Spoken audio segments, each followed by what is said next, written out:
আসসালামু আলাইকুম সুপ্রিয় শিক্ষার্থী বন্ধুরা, আশা করি সবাই ভালো আছো এবং সুস্থ আছো। তোমাদের এইচএসসি পরীক্ষা চলমান, যেই মুহূর্তে তোমরা ভিডিওটা দেখছো তোমাদের পরবর্তী পরীক্ষার হয়তো খুব বেশি সময় হাতে বাকি নেই। অ্যান্ড মানবিকের যেসব শিক্ষার্থী ভিডিওটি দেখছো, তোমাদের আগামী পরীক্ষা যাদের ইতিহাস আছে, তোমাদের ইতিহাস প্রথম পত্র বিষয়টির উপরে তোমাদের পরীক্ষা অনুষ্ঠিত হবে। আশা করছি ইতিমধ্যে তোমরা তোমাদের প্রয়োজনীয় যতটুকু প্রস্তুতি সেটা সম্পন্ন করে ফেলেছো, কিন্তু তারপরও লাস্ট টাইম রিভিশন বলে একটা কথা আছে। সেই বিষয়টা মাথায় রেখেই আমাদের এই বিশেষ আয়োজন, উদ্ভাসের এইচএসসি 2025 বোর্ড পরীক্ষা সাবজেক্ট রিভিশন হ্যাক্স। আজকে তারই ধারাবাহিকতায় ইতিহাসের প্রথম পত্র। এই সিরিজের আমাদের বিগত ক্লাসগুলো তোমাদের মাঝে ব্যাপক সাড়া ফেলেছে, অ্যান্ড পরীক্ষাতেও তোমরা সেটা রিফ্লেকশন দেখেছো। অ্যান্ড আমাদের এই ক্লাসটার উদ্দেশ্য এরকম না যে পরীক্ষায় তোমাদের একদম শতভাগ কমন নিশ্চয়তা দিয়ে দেওয়া। রাদার তোমরা শেষ মোমেন্টে যাতে গুরুত্বপূর্ণ জিনিসগুলো দেখে যেতে পারো এবং একটা ভিডিও দেখার মাধ্যমেই পুরো বইয়ের ওভারভিউ যাতে তোমার মাথায় চলে আসে, সেটাই আমাদের মূল লক্ষ্য। তাই যারা শেষ মুহূর্তে ভিডিওটি দেখছো, আশা করছি মনোযোগ দিয়ে ভিডিওটি শুরু থেকে শেষ পর্যন্ত দেখবা। নিঃসন্দেহে তোমরা খুবই সুন্দর একটা পরীক্ষা দিতে পারবা এই ক্লাসটা বা এই রেকর্ডটা দেখার পরে। আজকের ক্লাসে আমরা ইতিহাসের প্রথম পত্রে তোমাদের যে শর্ট সিলেবাসে যেই অধ্যায়গুলো আছে সেগুলো নিয়ে আলোচনা করব। তার ভেতরে অধ্যায় 1 ভারতবর্ষে ইউরোপীয়দের আগমন, ইংরেজ আধিপত্য প্রতিষ্ঠা। অধ্যায় 3 ইংরেজ ঔপনিবেশিক শাসন, ব্রিটিশ আমল। অধ্যায় 4 পাকিস্তানি আমলে বাংলা, ভাষা আন্দোলন ও গতি প্রকৃতি। অধ্যায় 5 পূর্ব বাংলা স্বায়ত্তশাসন ও স্বাধিকার আন্দোলন। অধ্যায় 6 বাংলাদেশের স্বাধীনতা ঘোষণা ও মুক্তিযুদ্ধ এবং অধ্যায় 8 মুক্তিযুদ্ধে প্রবাসী বাঙালি ও বহির্বিশ্ব। 6টা চ্যাপ্টার, অ্যান্ড তোমাদের প্রত্যেকটা চ্যাপ্টার থেকেই একটা করে সিকিউ প্রশ্ন অ্যাটলিস্ট আসবে এবং গুরুত্বপূর্ণ চ্যাপ্টার থেকে বেশি সংখ্যক আসতে পারে, কোনটা থেকে 2টা বা কোনটা থেকে 3টা। তো পুরো বই তো একদম পড়ে হয়তো মানে যে সবচেয়ে বেশি নাম্বার পাবে তাও হয়তো পুঙ্খানুপুঙ্খভাবে প্রত্যেকটা লাইন ধরে ধরে প্রত্যেকটা ওয়ার্ড ধরে ধরে হয়তো মনে রাখা সম্ভব না। বাট এইখানে সবচেয়ে গুরুত্বপূর্ণ টপিক কোনগুলো আমরা বিগত বছরের প্রশ্নগুলো অ্যানালাইসিস করে দেখেছি। সবচেয়ে গুরুত্বপূর্ণ বিষয় প্রথম চ্যাপ্টার থেকে যদি তোমরা খেয়াল করো, বিভিন্ন ইউরোপীয়দের আগমন। ইউরোপীয়দের আগমন অনেকেরই হয়েছিল, এর ভেতরে কেউ সাস্টেইন করেছে, কেউ করে নাই, বাট ব্রিটিশরা এখানে রাজ বা আধিপত্য প্রতিষ্ঠা করতে পেরেছিল।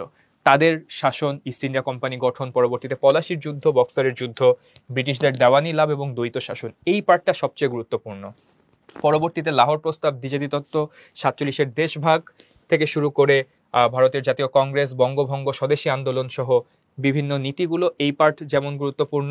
ভাষা আন্দোলন এবং সেই সাথে যুক্ত ফ্রন্ট, পরবর্তীতে পূর্ব বাংলার প্রতি বৈষম্য, 6 দফা গণ অভ্যুত্থান, 70-এর নির্বাচন, মুক্তিযুদ্ধে বিভিন্ন শ্রেণীর মানুষের অবদান, প্রবাসী সরকারের সদস্য এবং মুক্তিযুদ্ধে ভারত, মার্কিন যুক্তরাষ্ট্র, চীন, ব্রিটেনের ভূমিকা, মুক্তিযুদ্ধে প্রবাসী বাঙালি ও বিদেশি ব্যক্তিবর্গের ভূমিকা। এই পার্টগুলো সবচেয়ে বেশি গুরুত্বপূর্ণ, অ্যান্ড এইখান থেকেই আমরা তোমাদেরকে ধরিয়ে দেওয়ার চেষ্টা করব কিভাবে একটা আইডিয়াল সৃজনশীল প্রশ্ন লেখা যায় এবং কিভাবে কনসেপ্ট ক্লিয়ার রাখলে যেখান থেকেই প্রশ্ন আসুক না কেন তুমি অ্যান্সার করতে পারবা। এজন্য এটা একটা 360 কাভারেজ ক্লাস বলা যায়। তোমাদেরকে 360 ডিগ্রি অ্যাঙ্গেলে তোমাদের লাস্ট মোমেন্টের প্রিপারেশন কমপ্লিট হবে আজকের এই ক্লাসে। কথা না বাড়িয়ে চলো সরাসরি চলে যাই আমাদের আজকের ক্লাসে। প্রথম চ্যাপ্টার দিয়ে শুরু করতে যাচ্ছি, ভারতবর্ষে ইউরোপীয়দের আগমন, ইংরেজ আধিপত্য প্রতিষ্ঠা। এখানেই যদি প্রাথমিক কথাবার্তা বলি, একটু মনে করিয়ে দেওয়ার চেষ্টা করি যে আমাদের এর আগেও একটা লম্বা ইতিহাস ছিল, তাই না? যে আমাদের হিন্দু রাজারা, বৌদ্ধ রাজারা শাসন করত, তারপরে মুসলিম যুগ ছিল, ইখতিয়ার উদ্দিন মোহাম্মদ বিন বখতিয়ার খিলজি, তারপরে সুলতানি আমল প্রতিষ্ঠিত হলো, সুলতানি আমল শেষ হওয়ার পরে মুঘল শাসন প্রতিষ্ঠিত হলো। অ্যান্ড এই মুঘল শাসন যখন চলছে স্যামালটেনাসলি, তখনই কিন্তু ইউরোপীয়দের দৌরাত্ম্য বেড়ে গেছে আমাদের ভারতবর্ষে। আমাদের ভারতবর্ষে মোটামুটি অনেক ইউরোপীয়দেরই আগমন ঘটেছে। আরও পুরনো পর্তুগিজদের কথা তো আমরা জানি, তার আগেও কিন্তু গ্রিকরা এসে ঘুরে গেছে।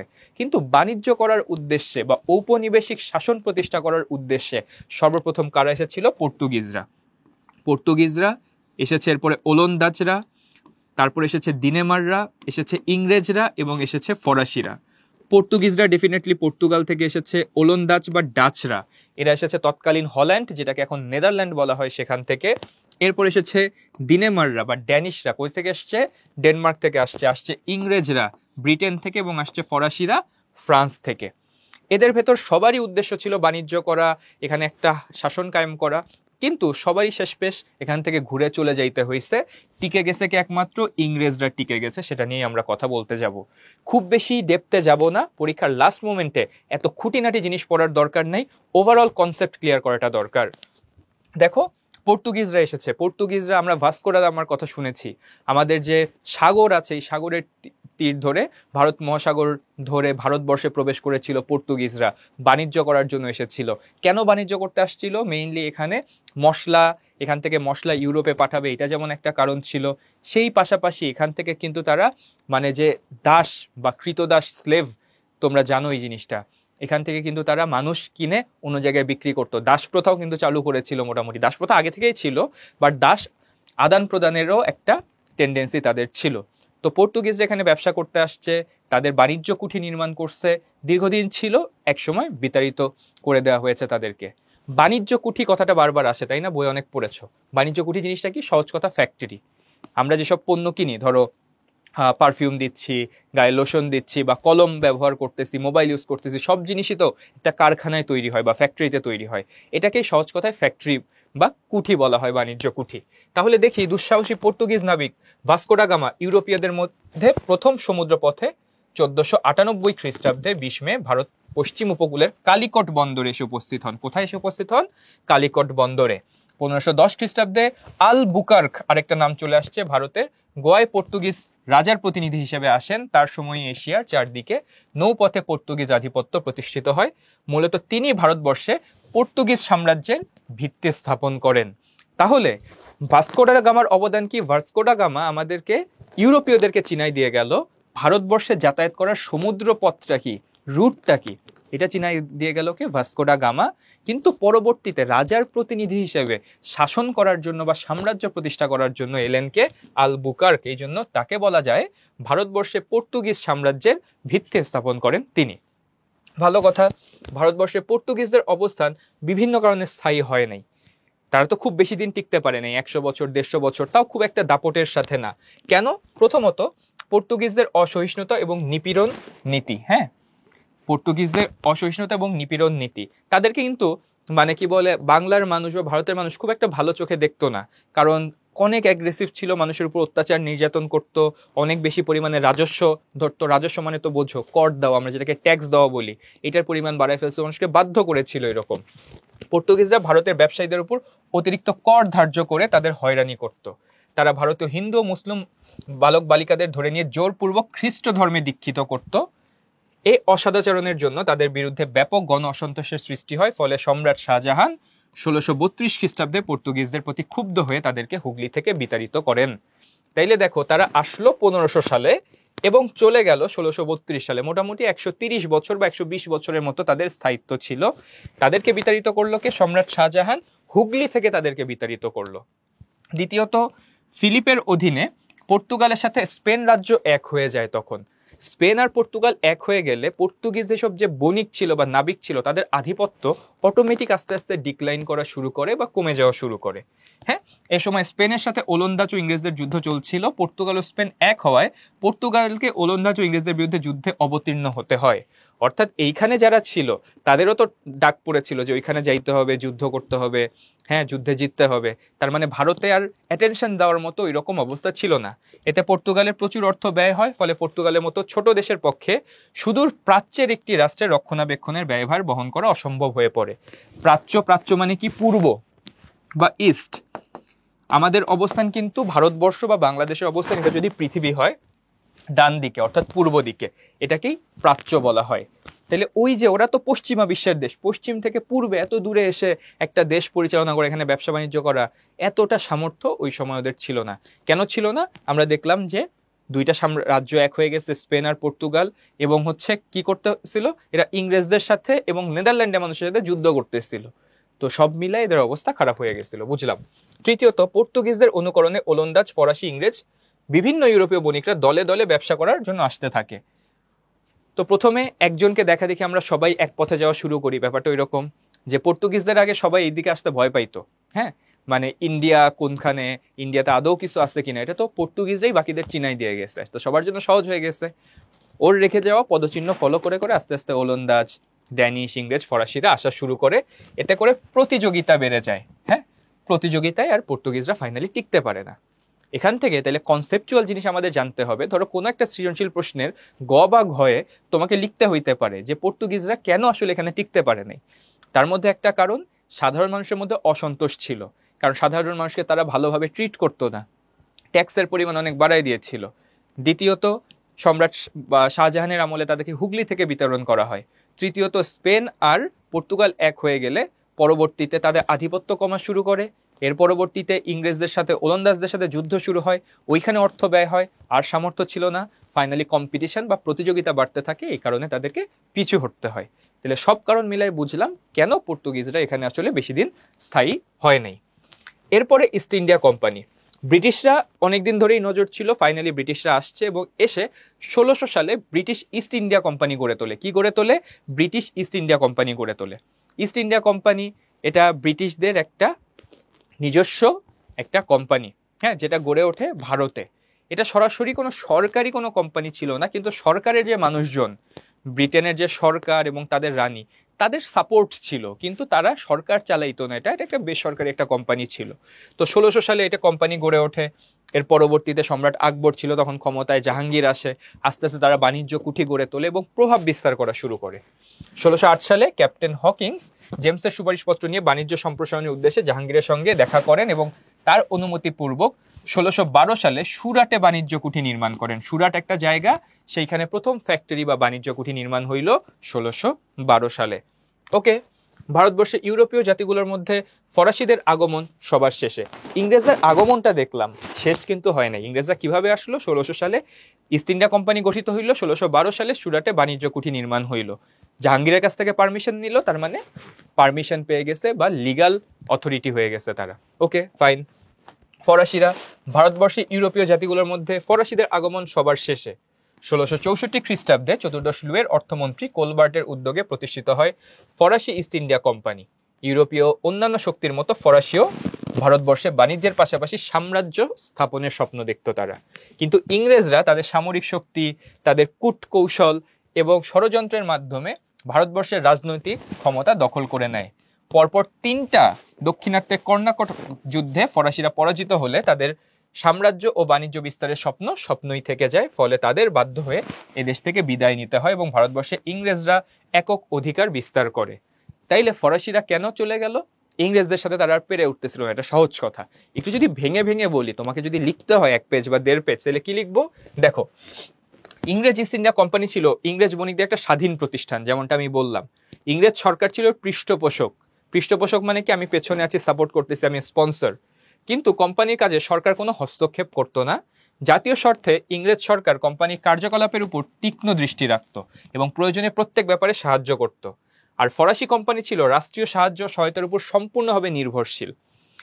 ইস্ট ইন্ডিয়া কোম্পানি ছিল স্বাধীন, পেছনে ব্যাকআপ ছিল সরকার, কিন্তু ফরাসি যে কোম্পানিটা ছিল এটা পুরোপুরিভাবে সরকারের প্রতি নির্ভরশীল। ফলে কোম্পানির প্রত্যেক কাজে সরকারের হস্তক্ষেপ দরকার হইতো। তার মানে ব্যুরোক্রেসি বেড়ে যাবে, সব কাজে ডিলে হবে, প্রসেসিংয়ে টাইম লাগবে। সো এই কথা নিঃসন্দেহে বলা যায় ফরাসি সরকারের ঔদাসীন্য এবং প্রত্যেক কাজের অযথা হস্তক্ষেপ ফরাসিদের ব্যর্থতার অন্যতম কারণ ছিল। দ্বিতীয় কারণ, ইংরেজ ইস্ট ইন্ডিয়া কোম্পানি ফরাসি কোম্পানি অপেক্ষা অধিকতর সম্পদশালী ছিল। আর্থিক সচ্ছলতা ইংরেজদেরকে সাফল্য অর্জনে যথেষ্ট সহযোগিতা করেছিল। অন্যদিকে ফরাসিদের অর্থ সংকট ছিল কিছুটা। পরবর্তীতে চলে যায় 3 নম্বর কারণ, ইংরেজদের শক্তিশালী নৌবাহিনী ফরাসিদের বিরুদ্ধে তাদের বিজয়ের পথ ত্বরান্বিত করেছিল। ডুপ্লে নৌশক্তির প্রয়োজনীয়তা তেমন উপলব্ধি করতে পারেননি, বরং তিনি ইউরোপীয় সামরিক পদ্ধতিতে স্থলবাহিনী গঠনের প্রতি বেশি জোর দিয়েছিলেন। হ্যাঁ, পলাশির যুদ্ধে জয়লাভ করে ইংরেজদের মনোবল অনেকাংশে বেড়ে যায়। ভারতে ফরাসি শক্তির পতনের জন্য ব্যক্তিগতভাবে ডুপ্লে, বুসি ও কাউন্ট ডি লালিকে সম্পূর্ণভাবে দায়ী করা না গেলেও ফরাসি কর্মচারীদের কার্যকলাপ ফরাসি কোম্পানির স্বার্থের পরিপন্থী ছিল। হ্যাঁ, বুঝলাম। তাইলে এখন সবকিছু যদি সামারি করি, ভাইয়া এত কিছু তো মনে থাকবে না লাস্ট মোমেন্টে। সহজ কথায়, ফরাসিরা ইংরেজদের সাথে পেরে ওঠে নাই। কেন পেরে ওঠে নাই? ইংরেজদের কোম্পানিটা নিজেদের কথায় মতো চলতো, স্বাধীন ছিল, সরকারি হস্তক্ষেপ ছিল না, কিন্তু সরকারি সাপোর্ট ছিল। কিন্তু ফরাসি কোম্পানির সব ডিসিশন মেকিং সরকারের উপর নির্ভরশীল ছিল। এই জন্য সরকারের অনাগ্রহ থাকার কারণে তারা এখানে টিকতে পারে নাই, 1 নম্বর কারণ। 2 নম্বর কারণ, ইংরেজরা সম্পদশালী ছিল, অভাব হয় নাই, আর্থিক কোনো অসচ্ছলতা দেখা দেয় নাই, কিন্তু ফরাসিদের হয়েছে। এবং কর্মচারীদের ভেতরে এবং নৌশক্তির প্রভাব সব দিক থেকে ইংরেজদের অপেক্ষা ফরাসিরা পিছায় ছিল। এবং পলাশির যুদ্ধের কথা তোমরা কম বেশি জানো। পলাশির যুদ্ধ জেতার পরে ইংরেজদের কনফিডেন্স এমনিই বেড়ে যায়, তখন ফরাসিরা আর ধুপে টিকতে পারে নাই। ব্যাপারটা খুব ইজি। এখন যদি তোমাকে অ্যানালাইসিস করতে বলে ইংরেজরা কেন টিকে গেল, ফরাসিরা কেন টিকলো না, I hope and I believe তোমরা এটা অ্যান্সার করতে পারবা। সামনের দিকে চলে যাই, অন্যান্য কোম্পানি, আরো কিছু কোম্পানি ছিল, বাট এদের কথা ইতিহাস ওইভাবে পড়ানো হয় না। এমসিকিউর জন্য যা জেনে রাখতে পারো, অস্ট্রিয়া দা অস্ট্রিয়ান ইস্ট ইন্ডিয়া কোম্পানি, সুইডেনের বণিকরা দা সুইডিশ ইস্ট ইন্ডিয়া কোম্পানি, ফার্নান্ডসের বণিকরা দা অস্টেন্ড কোম্পানি প্রভৃতি বাণিজ্যিক প্রতিষ্ঠান এদেশে করতে আসে, কিন্তু তারা ব্যবসায়িকভাবে সফল হইতে পারে নাই। মূলত প্রধান যে 5টা দেশ করতে পারছে তারা কারা? পর্তুগিজ, ওলন্দাজ, ডেনমার্ক, ইংরেজ এবং ফরাসি। এরা মোটামুটি সফল ছিল, কিন্তু সবচেয়ে সফল ছিল ব্রিটিশরা। বাকিরা একটা সময় ব্যর্থ হয়ে ফেরত চলে যায়। আর ছোট পরিসরে ব্যবসা করতে পারছে কারা? অস্ট্রিয়া পারছে, সুইডেন পারছে, এরকম আর 2-1টা দেশ পারছে। ওকে, সামনের দিকে চলে যাই আমরা। পলাশির যুদ্ধ। ভাইয়া, পলাশির যুদ্ধে যদি চলে আসি, পলাশির যুদ্ধে কি হয়েছিল, কেন হয়েছিল? প্রথম কথা, পলাশির যুদ্ধ নিয়ে তোমরা কম বেশি সবাই জানো। হ্যাঁ, পলাশির যুদ্ধ কার ভিতরে হয়েছিল? নবাব সিরাজউদ্দৌলার সাথে হয়েছিল ইংরেজদের। নবাব, মুঘলরা তো একসময় শাসন করত, মুঘলরা তো পুরো ভারতবর্ষ শাসন করত। অ্যান্ড মুঘলদের যে বাংলা অংশের প্রতিনিধি থাকতো তাদেরকে সুবেদার বলা হইতো। কি বলা হইতো? সুবেদার। এই বাংলা, আমরা বর্তমান যে বাংলাদেশ, এখান থেকে রাজস্ব আদায় করে নিয়ে মুঘলদের কাছে যে যারা দিত তাদেরকে আমরা সুবেদার বা সুবাহদার বলতাম। সেই সুবেদারি সিস্টেমটাই যখন স্বাধীন হইল তখন তাদেরকে আমরা নবাব বলা শুরু করলাম। নবাব মুর্শিদ কুলি খান, আলীবর্দী খান, সিরাজউদ্দৌলা, হ্যাঁ, এরা মুঘলদেরই প্রতিনিধি ছিল, কিন্তু এদের ডিসিশন মেকিংটা স্বাধীন ছিল আর কি। তো সিরাজউদ্দৌলা যখন ক্ষমতায় আসলো, সিরাজউদ্দৌলার সাথে ইংরেজদের ব্যাটে বলে আর মিলতেছিল না। অনেক জায়গাতেই এদের ভিতরে মনোমালিন্য বা একটা অপোজিশনের মতো তারা হয়ে গেল। কেন হয়ে গেল সে কারণগুলো আমরা একটু বোঝার চেষ্টা করি। নবাবের মনোক্ষুণ্ণতা। কেন নবাব বলতে সিরাজউদ্দৌলার কথা বলা হচ্ছে? নবাব কেন মন খারাপ? যে একটা নবাব যখন ক্ষমতা গ্রহণ করে তখন এখানকার যে রেওয়াজ ছিল, রেওয়াজ অনুযায়ী এখানে যারা ব্যবসা করে সবাই দেখা করতে আসবে এবং গিফট নিয়ে আসবে, যাতে একটা ভালো সম্পর্ক স্থাপন করা হয়। কিন্তু ইংরেজরা এই কাজটা করে নাই। ইংরেজরা এই কাজটা না করার মাধ্যমে ইংরেজরা বুঝাই দিল আমরা নবাবকে খুব একটা বেল দিচ্ছি না বা পাত্তা দিচ্ছি না। নবাবেরতে মাইন্ড করে যে আমি এখানকার নবাব, আমি এখানে সিংহাসন বা মসনদে বসি, আমার সাথে ব্রিটিশরা দেখা করতে আসলো না। নবাব প্রথমত মনক্ষুণ্ণ হইল, 1 নম্বর কারণ। ইংরেজদের অবাধ দস্তক ব্যবহার। অবাধ দস্তক ব্যবহার বলতে কি বোঝানো হচ্ছে? দস্তক মানে কিছু পণ্য আছে যেগুলোতে আমার কোনো ট্যাক্স দিতে হয় না, কর মুক্ত পণ্য, এই রকম পণ্য লিমিটেড। কিন্তু এটার সুবিধা ছিল ইংরেজদের, তোমরা কিছু কিছু পণ্য ব্যবসা করতে পারবা, ওইখান থেকে যা লাভ করবা এখানে আমাদের সরকারকে বা তখন নবাবকে কোনো কর দিতে হবে না। কিন্তু এইটার তারা অবাধ ব্যবহার করা শুরু করলো, একদম আনলিমিটেড, লিমিট ব্রেক করে তারা এই ধরনের পণ্যগুলো ব্যবসা করা শুরু করলো। এতে করে কি হইলো? স্থানীয় যেসব ব্যবসায়ী ছিল তারা ক্ষতিগ্রস্ত হইল এবং একটা ব্যবসার ভেতরে একটা মনোপলি ক্রিয়েট হয়ে গেল, সব জায়গায় ব্রিটিশদের আধিপত্য দেখা দিল। তাইলে এই দস্তকের অবাধ ব্যবহারের ফলে ইংরেজরা মার্কেটে নিজেদেরকে একটা সুপিরিয়র পজিশনে নিয়ে গেল, বাকি ব্যবসায়ীদের অবস্থা ক্ষতিগ্রস্ত হইল। ভালো কথা, দুর্গ নির্মাণ। দুর্গ নির্মাণের ব্যাপারে নবাবের কথা তারা ফলো করে নাই। নবাবের কথা ফলো করে নাই বলতে তোমরা ফোর্ট উইলিয়ামের নাম শুনেছো। ফোর্ট উইলিয়াম 18 শতকের আশেপাশের সময়ে একটা দুর্গ নির্মাণ করা হয়। এই দুর্গটার নাম ছিল ফোর্ট উইলিয়াম। ব্রিটিশরা এই দুর্গ নির্মাণ করে, কিন্তু নবাবকে না জানাই ব্রিটিশরা এখানে অস্ত্র মজুত করা শুরু করে, এখানে সামরিক শক্তি বাড়ানো শুরু করে। এটা তো ভালো কোনো লক্ষণ না। একটা দেশের ভেতরে আমি কাউকে ব্যবসা করতে দিচ্ছি, এই ব্যবসা করতে দেওয়ার পরে সে যদি আমাকে না জানায়, সেখানে যদি নিজেদের পাওয়ার বাড়াইতে থাকে, তার মানে সে কি আমার বিরুদ্ধে যুদ্ধের প্রস্তুতি নিচ্ছে? নবাব এটা ভাবা শুরু করলো, দুর্গ নির্মাণ এবং দুর্গের ভিতরে নবাবের পারমিশন ছাড়া, নবাবকে না জানায় সেখানে সামরিক শক্তি বাড়ানো। নবাবের সাথে চুক্তিভঙ্গ। নবাবের সাথে চুক্তিভঙ্গ বলতে নবাবের সাথে পূর্ব চুক্তি ছিল, কিন্তু সেই চুক্তি না মেনেই ইংরেজরা কি করলো? অবাধ বাণিজ্য করা শুরু করলো এবং মানে রাজস্বের যে হার, সেই রাজস্ব ঠিক মতো দেওয়া, এটা কোনো কিছুই করতেছিল না। বুঝলাম। প্রাসাদ ষড়যন্ত্র বুঝতেই পারতেছো সিরাজউদ্দৌলা শেষ পর্যন্ত কেন পরাজিত হয়েছে, মানে নিজের পরিবারের কাছ থেকে বিশ্বাসঘাতকতার শিকার হওয়ার কারণে। তার পরিবারেই এবং তার রাজ দরবারেই বেশ কিছু মানুষ ছিলেন, মির্জাফর, রায়দুর্লভ এবং জগৎ শেঠ। মির্জাফর, রায়দুর্লভ এবং জগৎ শেঠ এরকম মানুষদের বিশ্বাসঘাতকতা ছিল। তারা নবাব পরিবারের বিলং করলেও বা ওই রাজদরবারের অংশ হয়েও তাদের সাথে ব্রিটিশদের একটা সখ্যতা ছিল বেশি, ব্রিটিশদের কানেকশন ছিল বেশি, নবাবের সাথে গ্যাপ হয়ে যাওয়া শুরু করে। তাহলে একটা ষড়যন্ত্র হয়ে গেল। ইংরেজদের ধৃষ্টতা বা ধূর্ততা মানে কি? মানে ইংরেজরা খুব বেশি পরিমাণে ডিসঅবিডিয়েন্ট হয়ে গেছে, অবাধ্য হয়ে গেছে। কেন? যে সব কিছুতে তারা রাজনীতি করার চেষ্টা করে, অনেক কিছুতে প্রতারণা, ঘুষ, সব কিছুতেই। অ্যান্ড মানে তারা যুদ্ধ করার আগেই নবাবের সেনাবাহিনীর একটা অংশ নিজেদের বলে দাবি করা শুরু করে ফেলে। এইরকম কিছু কন্ডিশনের কারণে নবাব আর ইংরেজদের ভেতরে সম্পর্ক আরো খারাপ হয়ে যায়। অ্যান্ড ফাইনালি নবাবের কলকাতা আক্রমণ ও অন্ধকূপ হত্যা কাহিনী, অ্যান্ড নবাবের সাথে, এটা ডিটেলসে যাব না, যে নবাব কিছু ইংরেজদেরকে একটা ঘরে বন্দি করে রাখে, এইটাকে ইংরেজরা অনেক বড় একটা কাহিনী বানায় দেখানো শুরু করে যে নবাব আমাদেরকে হচ্ছে এরকম আমাদের সাথে খারাপ কাজ করতেছে বা আমাদের উপরে অ্যাটাক করছে বা আমাদের উপর হুমকি বা থ্রেট এর কারণ হচ্ছে নবাব। ইংরেজরা এরকম করে ফ্রেম করার চেষ্টা করে। তো সবকিছু মিলাই দেখা যায় যে একটা যুদ্ধ অনিবার্য হয়ে পড়ে। তাহলে ফাইনালি যদি শর্ট করে বলি, সিরাজউদ্দৌলা তিনি বাকি নবাবদের থেকে একটু অন্যরকম ছিলেন।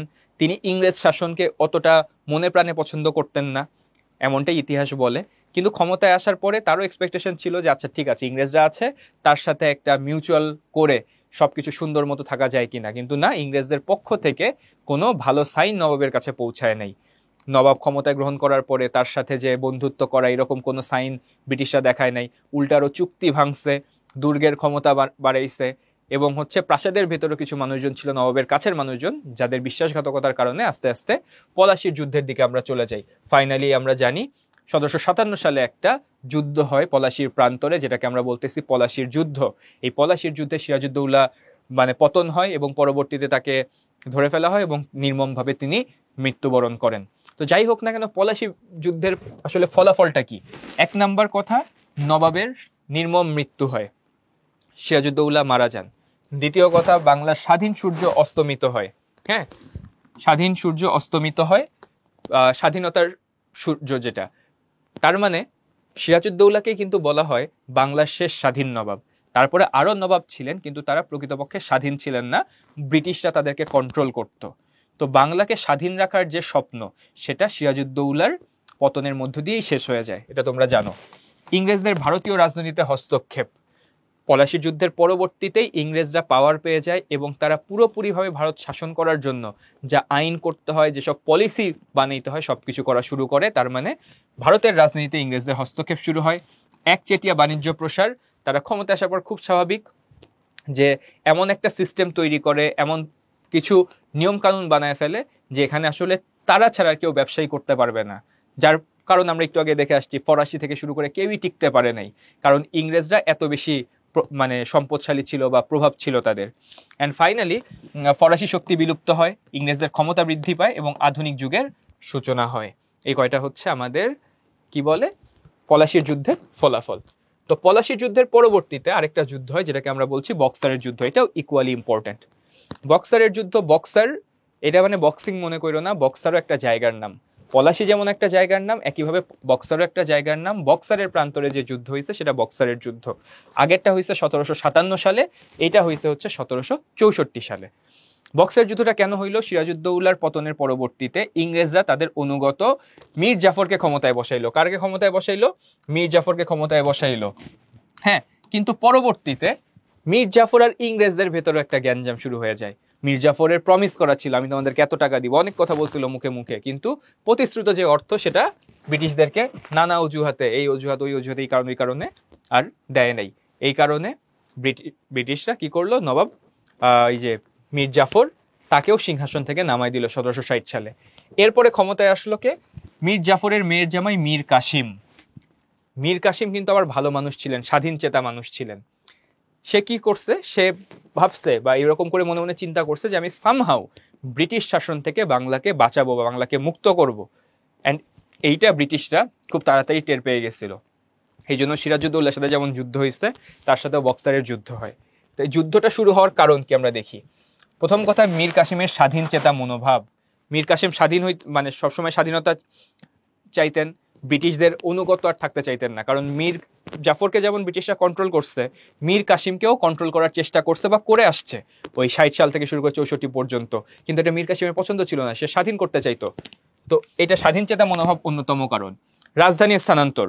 রাজধানী স্থানান্তর বলতে, রাজধানী দিন পর্যন্ত ছিল বাংলা মুর্শিদাবাদে। বাংলা রাজধানী কোথায় ছিল? মুর্শিদাবাদে। পরবর্তীতে এটা সরে মংরে, এটা নামক একটা জায়গা আছে মঙ্গেতে, এইখানে মঙ্গর বা মঙ্গের, এইখানে হচ্ছে স্থানান্তর করা হয় রাজধানীটা। হ্যাঁ, এটাতেও ব্রিটিশরা চিন্তা করে, কারণ ব্রিটিশরা সব ইনফ্রাস্ট্রাকচার বা সবকিছু সাজায় ফেলছিল মুর্শিদাবাদকে কেন্দ্র করে। এখন রাজধানী হুট করে চেঞ্জ করা মানে ব্রিটিশদের ফুল কন্ট্রোলটা ওইখানে নাও থাকতে পারে। হ্যাঁ, ইংরেজরা একটু ভয় পেয়ে যায়, একটু ডাউটে চলে যায় যে আসলে পেছনে কারণটা কি, এটা একটা রিজন। সৈন্যবাহিনী পুনর্গঠন মানে কি, যে মীর কাসিম এসে নিজের সেনাবাহিনীকে আবার পুনর্গঠন করে। কিন্তু ইস্ট ইন্ডিয়া কোম্পানি হইলে কি হবে, তাদের নিজস্ব সেনাবাহিনী ছিল, সরকার না হওয়ার পরও তাদের নিজস্ব সেনাবাহিনী ছিল। কিন্তু যখন দেখলো মীর কাসিমও সেনাবাহিনী গুছায় তুলতেছে, মানে শক্তিশালী করতেছে, অস্ত্র সংখ্যা বাড়তেছে, সবকিছু মিলে ইংরেজরা একটু ভয় পেয়ে গেল সেনাবাহিনী পুনর্গঠন দেখে। মীর কাসিমের বিচক্ষণতা, ফরমানের অবমাননা। ফরমান মানে কি, আদেশ। ফরমান শব্দটার অর্থ হচ্ছে আদেশ, মানে ফরমান অবমাননাটা কে করছে, মীর কাসিম করছে। মীর কাসিম করছে অর্থাৎ যে মুঘল সম্রাটরা ব্রিটিশদেরকে যে শুল্কমুক্ত বাণিজ্য করার যে সুযোগ দিচ্ছে, যে শুল্কমুক্ত বাণিজ্য করতে পারবা, মীর কাসিম বলছে এটা আমি মানি না, আমার এখানে ব্যবসা করতে গেলে আমার ট্যাক্স দিতে হবে। তো মুঘলদের ফরমান এটা অবমাননা করছিল বা মানে নাই কে, মীর কাসিম। ইংরেজ স্বার্থে আঘাত লাগছে ডেফিনেটলি, নবাব জনস্বার্থে পদক্ষেপ নিচ্ছে। এন্ড ফাইনালি এলিসের মনোভাব মানে কি, ইংরেজ একজন অফিসার ছিলেন, তার নাম হচ্ছে মিস্টার এলিস। তিনি মীর কাসিমের বিরুদ্ধে সবসময় বিদ্বেষপূর্ণ ছিলেন এবং আগ্রাসী মনোভাব দেখাইতেন। হ্যাঁ, সে মানে কথায় কথায় উস্কাই দিত। কিছু কিছু মানুষ আছে, কে কখনো মারামারি করবে না, খালি পিছন থেকে একটা কথা বলবে, মানে একটু খোঁচা মারবে, মানুষজন রেগে যাবে, এরপরে হচ্ছে অ্যাগ্রেসিভ হয়ে যাবে। এরকম ছিলেন একজন মিস্টার এলিস। তো সবকিছু মিলাই বক্সারের যুদ্ধটা আসলে শুরু হয়। তাহলে নাম্বার প্রশ্নে যদি আমাদের কখনো আসে যে উদ্দীপকের ঘটনাটা তোমার কোন যুদ্ধের সাথে মিলে, তার কারণ ব্যাখ্যা করো, ধর তুমি সামহাও বুঝলে এটা বক্সারের যুদ্ধের কারণ লিখতে হবে, তাহলে কি কি লিখবা? নবাব মীর কাসিম ছিলেন একজন স্বাধীন চেতা মানুষ। তিনি ক্ষমতায় আসার পরে বাংলাকে ইংরেজদের হাত থেকে মুক্ত করতে চাইতেন। এই জন্য তিনি মুঘলদের যে ফরমান, সেই ফরমান অবমাননা করেন। ইংরেজদের শুল্কমুক্ত বাণিজ্য করার পথ বন্ধ করার জন্য তিনি কাজ করা শুরু করেন। তিনি রাজধানী স্থানান্তর করে যান মুর্শিদাবাদ থেকে মঙ্গেরেতে, এবং পরবর্তীতে কি করেন, তিনি তার সেনাবাহিনী পুনর্গঠন করেন। তো সবকিছু মিলে ইংরেজদের মনে সন্দিহান হয়ে যায় ইংরেজরা, এবং সেই সাথে তাদের মধ্যে ভীতি সঞ্চার হয়। এই কারণগুলোর পরবর্তীতে ইংরেজরা তার সাথে যে যুদ্ধটা করে সেটা বক্সারের যুদ্ধ, 1764 সাল, এবং সিরাজউদ্দৌলার মতোই ঘটনা ঘটছে। মীর কাসিমের পরাজয় ঘটে এবং ইংরেজরা জয়লাভ করে। তো ইংরেজরা জয়লাভ করে, তো ফাইনালি আমাদের বক্সারের যুদ্ধ হয়ে গেল। বক্সারের যুদ্ধের পরবর্তীতে আসলে ফলাফলটা কি, ফলাফল সম্পূর্ণভাবে ক্ষমতাটা ব্রিটিশদের কাছে চলে গেছে। কার কাছে চলে গেছে? ব্রিটিশদের কাছে চলে গেছে। কিভাবে? ব্রিটিশরা দেওয়ানি লাভ করে। ভাই এখন দেওয়ানি জিনিসটা কি? দেওয়ানি বলতে বোঝায় আমি তোমার থেকে কর আদায় করব, রাজস্ব আদায় করব বা ট্যাক্স আদায় করব, এই ক্ষমতাটা আমার আছে, এটাকেই বলা হচ্ছে দেওয়ানি পাওয়ার। সরকার তো ট্যাক্স নেয়, এন্ড হুট করে আমি যদি বলি যে তুমি 10 টাকা ইনকাম করছো, আমার 2 টাকা ট্যাক্স দাও, তুমি কি আমাকে দিবা না। যদি সরকার চায় তুমি সরকারকে দিবা, কারণ সরকারের এই পাওয়ারটা আছে। সো ইংরেজ একটা কোম্পানি নবাবদের পতনের পরে নিজেরা দেওয়ানি ক্ষমতাটা বুঝে নেয়। তার মানে জনগণ এখন যা করবে না কেন, কৃষক যা জমিতে ফলাবে, মানুষ যা টাকা ইনকাম করবে, সেটার ট্যাক্স বা খাজনা কাকে দিতে হবে? নবাবদেরকে দিতে হবে। এটাকেই বলা হয় দেওয়ানি লাভ। তাহলে দেওয়ানি লাভ কেমনে হইলো? দেখো, রাজনৈতিক বিজয় দেওয়ানি লাভের মাধ্যমে কোম্পানি সরাসরি বাংলা, বিহার ও উড়িষ্যার শাসন ক্ষমতা অর্জন করে। সম্রাট ও নবাব কার্যতর ক্ষমতাহীন হয়ে পড়ে, শুধু নামমাত্র রাজা হিসেবে থাকেন।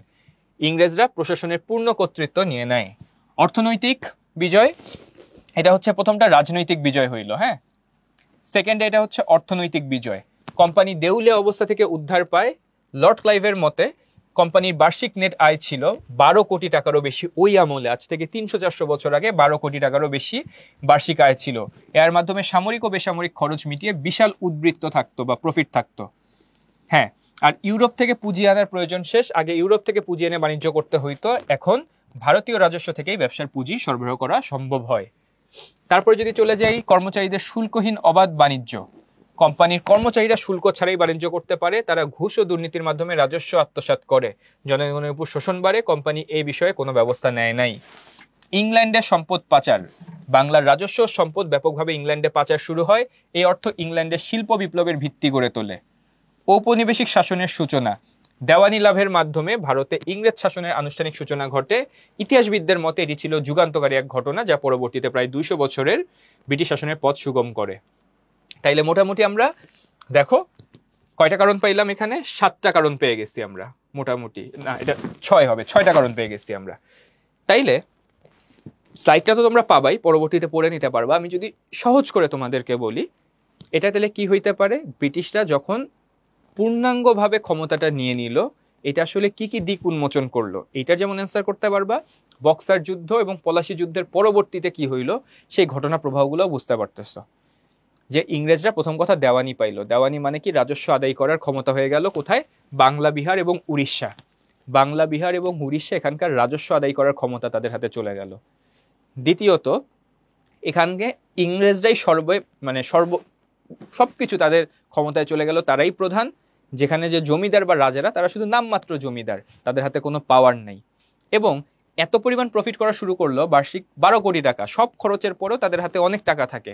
এবং আগে তো ব্রিটিশ থেকে টাকা এনে এখানে ব্যবসা করতে হইতো, মানে সঞ্চয়, ওরা তো এমনি সম্পদশালী, তো ব্রিটিশ থেকে টাকা আনতে হইতো। কিন্তু এখন যা প্রফিট করতেছে, ওই প্রফিট দিয়ে আরো ব্যবসা বাড়াইতে পারে, বাইরে থেকে আর টাকা আনার দরকার নেই। শুধু তাই না, কোম্পানি যারা কর্মচারী, তারা প্রচন্ড দুর্নীতিতে জড়ায় গেল, সাধারণ মানুষের উপর অত্যাচার নির্যাতন শুরু করলো। অ্যান্ড যা কিছু সম্পদ হইলো, এটা তো ভারতের উন্নয়নে ব্যয় করে নেই, সব আবার ব্রিটেনে পাঠাই দিচ্ছে। অ্যান্ড ফাইনালি ঔপনিবেশিক শাসনের সূচনা। আমরা ঔপনিবেশিক শাসনের কথা যদি বলি, ঔপনিবেশিক শাসনকে আসলে আমরা বলতে পারি বাংলার ঔপনিবেশিক শাসনের সময়কাল 1757 থেকে 1947, মোটামুটি প্রায় 200 বছর বা 190 বছরের শাসন। এটাকে আমরা দুই ভাগে ভাগ করতে পারি। দেখো, 1757 থেকে 1857 এবং 1858 থেকে 1947। প্রথম 100 বছরকে বলা হয় ইস্ট ইন্ডিয়া কোম্পানির শাসন, পরবর্তী 90 বছরকে বলা হয় ব্রিটিশ রানীর শাসন। ইংরেজরা মোট আমাদের শাসন করছে 190 বছর, এর মধ্যে কোম্পানি শাসন করছে 100 বছর, আর রানী শাসন করছে 90 বছর। পার্থক্য কি? এই পলাশী যুদ্ধের পর থেকে 1857 সালে সিপাহী বিদ্রোহ হওয়া পর্যন্ত এই 100 বছর আমাদেরকে শাসন করছে ইস্ট ইন্ডিয়া কোম্পানি। কোম্পানির যারা মালিক, কোম্পানির যারা কর্মকর্তা কর্মচারী, তারাই সব ডিসিশন নিত। সিপাহী বিদ্রোহের পরবর্তীতে ব্রিটিশ পার্লামেন্টে আইন পাশ করার মাধ্যমে ক্ষমতাটা চলে যায় ব্রিটিশ সরকারের কাছে। তখন রানী তার প্রতিনিধি পাঠায়, রানীর তত্ত্বাবধানে তখন শাসন করা হয়, ইস্ট ইন্ডিয়া কোম্পানির আর ক্ষমতা থাকে না। তাইলে ব্রিটিশ শাসনকে কয় ভাগে ভাগ করা যায়? দুই ভাগে। প্রথম 100 বছর কোম্পানি শাসন, পরবর্তী 90 বছর ব্রিটিশ রানীর শাসন। তো কোম্পানি শাসন শুরু হওয়ার পরে কোম্পানি যে আসলে তার হাতে ক্ষমতা আছে, এর জন্য তো আইন পাশ করতে হবে। এটার জন্য কি করে লর্ড ক্লাইভ 1765 সালে একটা শাসন ব্যবস্থা চালু করেন, যেটাকে বলা হয় দ্বৈত শাসন ব্যবস্থা। ভাই, দ্বৈত শাসন ব্যবস্থা জিনিসটা কি? দ্বৈত শাসন ব্যবস্থা মানে, দ্বৈত মানে কি, দুই, মানে দুইজনের শাসন। দুইজন কারা? একটা হচ্ছে আমাদের অর্থনৈতিকভাবে শাসন, এবং আরেকটা হচ্ছে তোমার রাজনৈতিক বা বিচারিকভাবে শাসন। তো ইংরেজরা কি করলো? মূল ক্ষমতাটা, অর্থনৈতিক শাসন বা রাজস্ব আদায় করার যে ক্ষমতা এবং প্রশাসনিক যে মেইন ক্ষমতাটা, এটা ইংরেজদের কাছে রাখলো। আর জমিদারদের কাছে বা স্থানীয় যারা রাজা ছিল তাদের কাছে কি দিল? তোমরা হচ্ছে বিচারের কাজ করবা এবং আইন শৃঙ্খলা রক্ষার কাজ করবা। তাইলে একদম নামমাত্র ক্ষমতাটা দিল কাদের হাতে? জমিদারদের হাতে, আর পুরো ক্ষমতাটা নিয়ে নিল নিজেদের কাছে। এটাকে বলা হচ্ছে দ্বৈত শাসন ব্যবস্থা। কে চালু করলেন? Lord Robert Clive. কত সালে? 1765 সালে। হ্যাঁ, এটা দেওয়ানি ও দেশ রক্ষার ব্যবস্থা থাকে কোম্পানির হাতে, এবং বিচার ও শাসনভার থাকে নবাবের হাতে। এর নামই কি? এর নামই হচ্ছে দ্বৈত শাসন ব্যবস্থা। এর মাধ্যমে নবাব পেল ক্ষমতাহীন দায়িত্ব, আর কোম্পানি পেল দায়িত্বহীন ক্ষমতা। চমৎকার একটা কথা। সৃজনশীল প্রশ্ন আসলে এই লাইনটা লিখে দিলে নাম্বার ডেফিনেটলি বাড়বে। দ্বৈত শাসন ব্যবস্থার মাধ্যমে কি হইল? নবাব পাইল ক্ষমতাহীন দায়িত্ব, দায়িত্ব আছে কিন্তু ক্ষমতা নাই। আর ইংরেজরা কি পাইল? দায়িত্বহীন ক্ষমতা, যে কাজ করতে হবে না কিন্তু পাওয়ার আমার ঠিকই আছে। বুঝলাম দ্বৈত শাসন ব্যবস্থার ফলাফল ও গুরুত্ব। আমরা যদি দেখি দ্বৈত শাসন ব্যবস্থার ফলে আসলে কি হয়েছে ভাইয়া। দ্বৈত শাসন ব্যবস্থার ফলে তুমি যদি খেয়াল করো, প্রথম কথা, আইন শৃঙ্খলার অবনতি। ডেফিনেটলি অবনতি হবে, কারণ এখানে তো নবাবদের হাতে নামমাত্র ক্ষমতা, তারা দেশে আইন শৃঙ্খলা পরিস্থিতি মানে এটা সামলাইতে তাদের খুব কষ্ট হচ্ছিল। এই জন্য দেশে দুর্নীতি, বৈষম্য, অত্যাচার, নিপীড়ন বেড়ে যায়। এই কারণে আইন শৃঙ্খলার অবনতি হয়। আলিমদারি প্রথার উদ্ভব। আলিমদারি জিনিসটা কি? আলিমদারি মানে হচ্ছে কাইন্ড অফ জমিদারি প্রথা বা মধ্যসত্ত্বা ভোগী যেটাকে বলা হয়। তার মানে ইয়াতে কি বলে, ইংরেজরা কি করতো? সরাসরি প্রজাদের কাছ থেকে কিন্তু খাজনা আদায় করতো না, মাঝখানে একটা পক্ষ থাকতো যারা সাধারণ প্রজা বা কৃষক থেকে খাজনা আদায় করে ইংরেজদের কাছে দিত। এই সিস্টেমটাকে বলা হইতো আলিমদারি। কি বলা হইতো? আলিমদারি। তো এই আলিমদারি সিস্টেমটা চালু হইলো এই দ্বৈত শাসন ব্যবস্থার ফলে। একচেটিয়া বাণিজ্য। একচেটিয়া বাণিজ্য মানে ইংরেজরা মনোপলি শুরু করে দিল, আর কেউ ব্যবসা করার নাই, যা কামাবে ওরাই পাবে, ওরাই খাবে।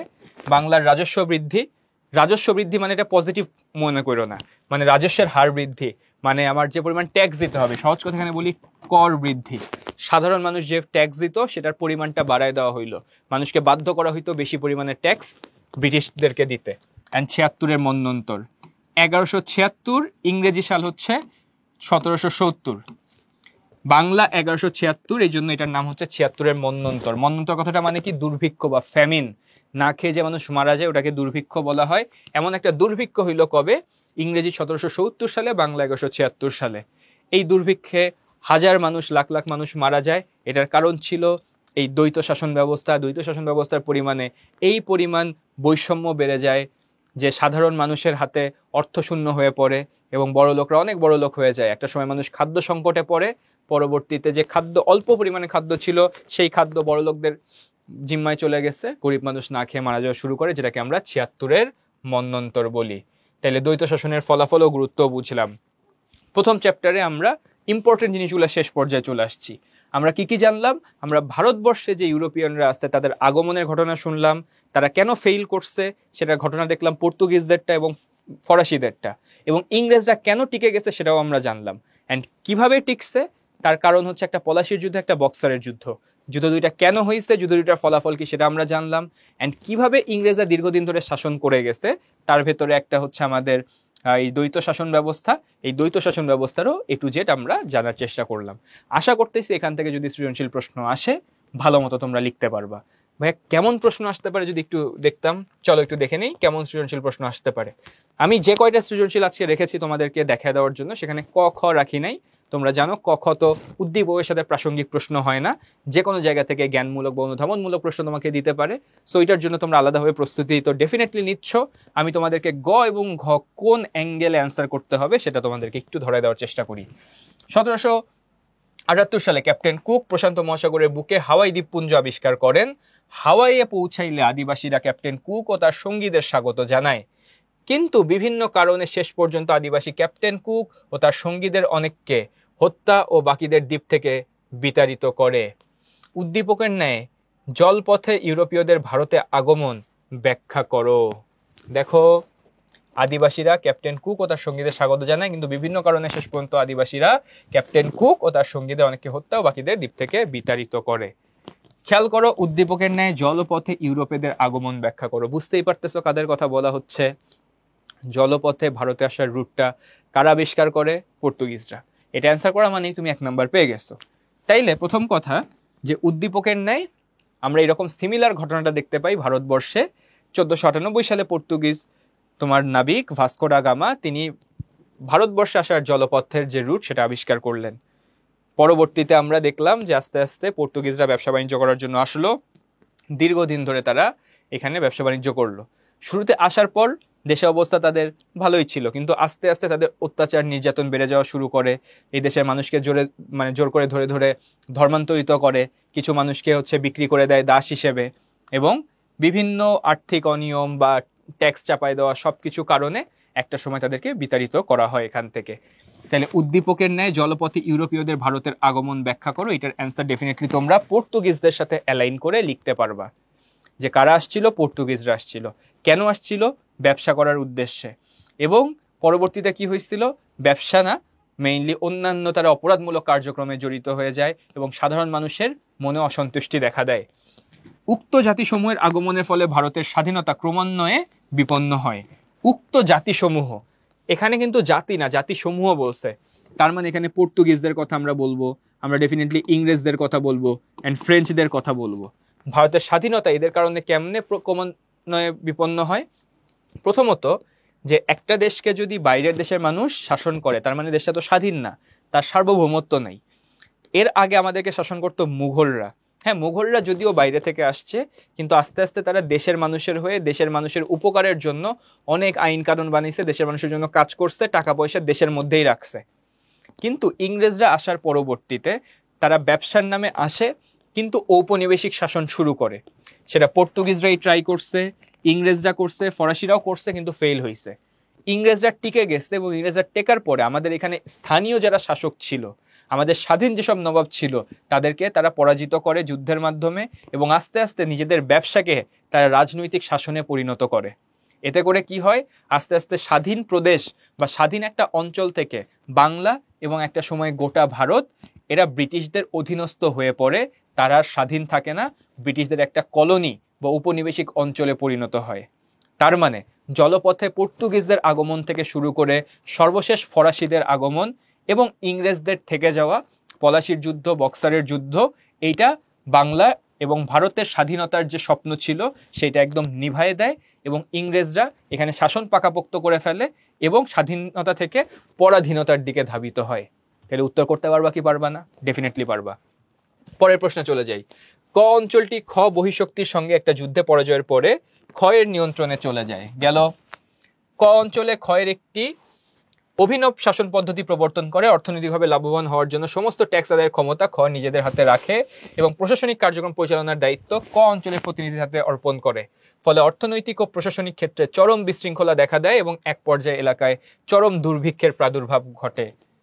আমি পড়তে পড়তেই ডেফিনেটলি যারা ভিডিও দেখতেছো তারা তো অ্যান্সারটা মনে মনে বলে ফেলছো, ভাই কি অ্যান্সার হইতে পারে এটা? কোনটার কথা বলা হচ্ছে? ডুয়াল গভর্নেন্স বা দ্বৈত শাসন ব্যবস্থা। কোন শাসন ব্যবস্থা? দ্বৈত শাসন ব্যবস্থা। তাহলে দেখি গ নাম্বার প্রশ্ন আমাদেরকে কি বলেছে। উদ্দীপকে বর্ণিত ঘটনার সাথে তোমার পাঠ্য বইয়ের সাদৃশ্যপূর্ণ ঘটনা ব্যাখ্যা করো। উদ্দীপকের ঘটনার সাথে পাঠ্য বইয়ের সাদৃশ্যপূর্ণ যে ঘটনা সেটা হচ্ছে দ্বৈত শাসন ব্যবস্থা। দ্বৈত শাসন ব্যবস্থা ব্রিটিশদের একটা অভিনব একটা শাসন ব্যবস্থা, যেটা পলাশির যুদ্ধ এবং পরবর্তীতে বক্সার যুদ্ধের পরবর্তীতে ইংরেজ লর্ড রবার্ট ক্লাইভ 1765 সালে এই ব্যবস্থাটা কায়েম করেন। কি বলা হয়েছিল এই ব্যবস্থায়? শাসন ব্যবস্থাকে দুই ভাগে ভাগ করা হয়েছে।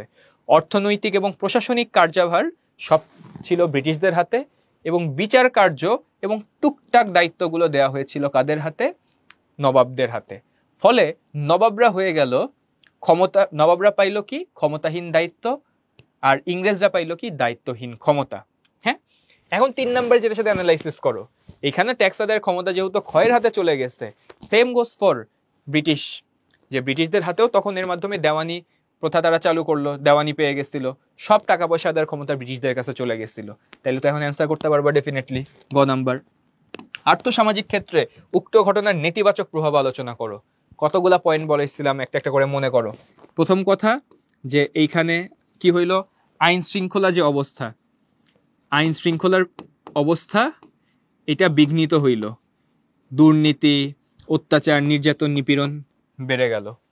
হ্যাঁ, তারপর আর কি কি হইল? ইংরেজদের একচেটিয়া ব্যবসা শুরু হয়ে গেল, ইংরেজদের একচেটিয়া ব্যবসা শুরু হয়ে গেল। আর কি হইল? হ্যাঁ, আর হইল কি? রাজস্বের হার বেড়ে গেল। সাধারণ মানুষ যে পরিমাণ হচ্ছে তোমার ইয়াতে কি বলে রাজস্ব দিত, রাজস্বের হার বেড়ে গেল। অ্যান্ড সবচেয়ে ইম্পর্টেন্ট জিনিস যেটা, 76-এর মন্বন্তর। কি? 76-এর দুর্ভিক্ষ বা মন্বন্তর দেখা দিল। তো এই 4টা পয়েন্ট ধরে যদি লেখো, তোমাদের এখানে কিন্তু আরো পয়েন্ট আমি লিখে দিচ্ছিলাম, যদি একটু খেয়াল করো।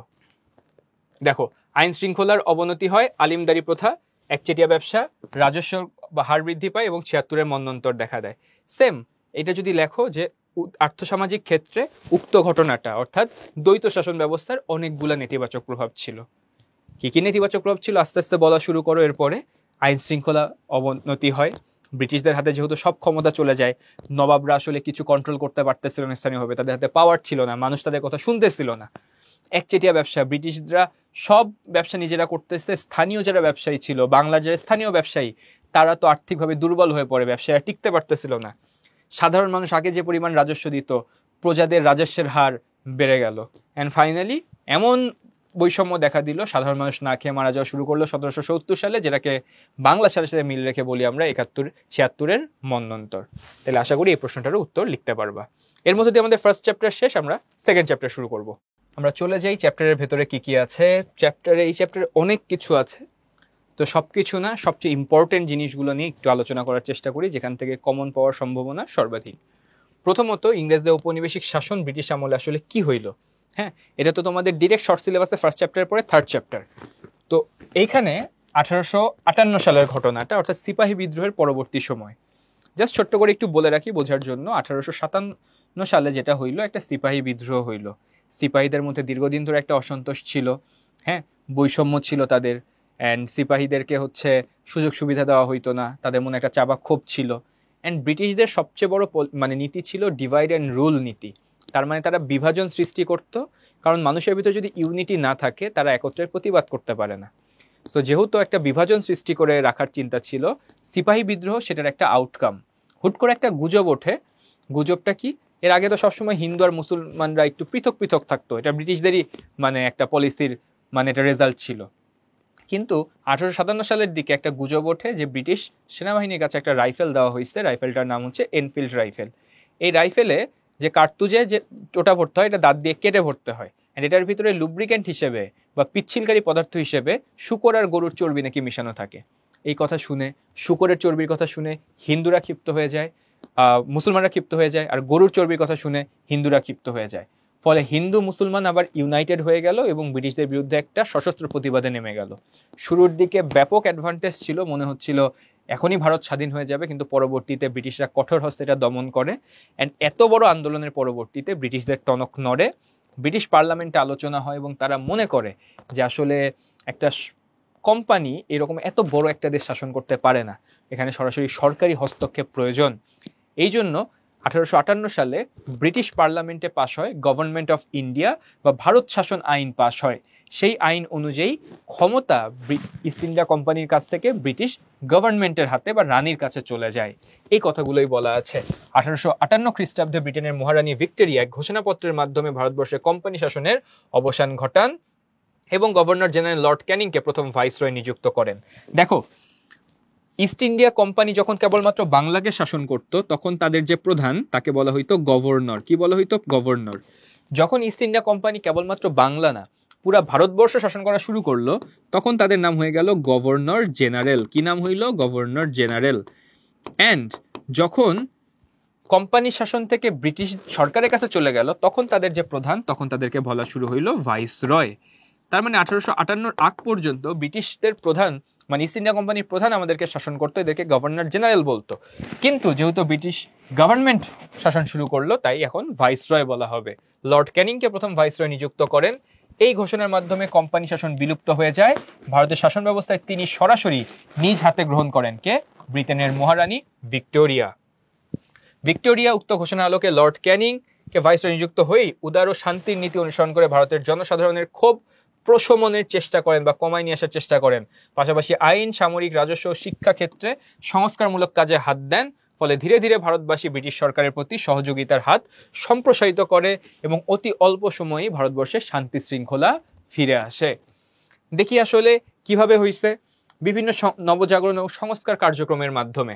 হ্যাঁ, সেই কার্যক্রমগুলো কি কি একটু দেখি আমরা। এখানে তার ভেতরে লেখা আছে সনদ আইন, রাজা রামমোহন রায়ের সংস্কার আইন, বিভিন্ন কিছু আছে।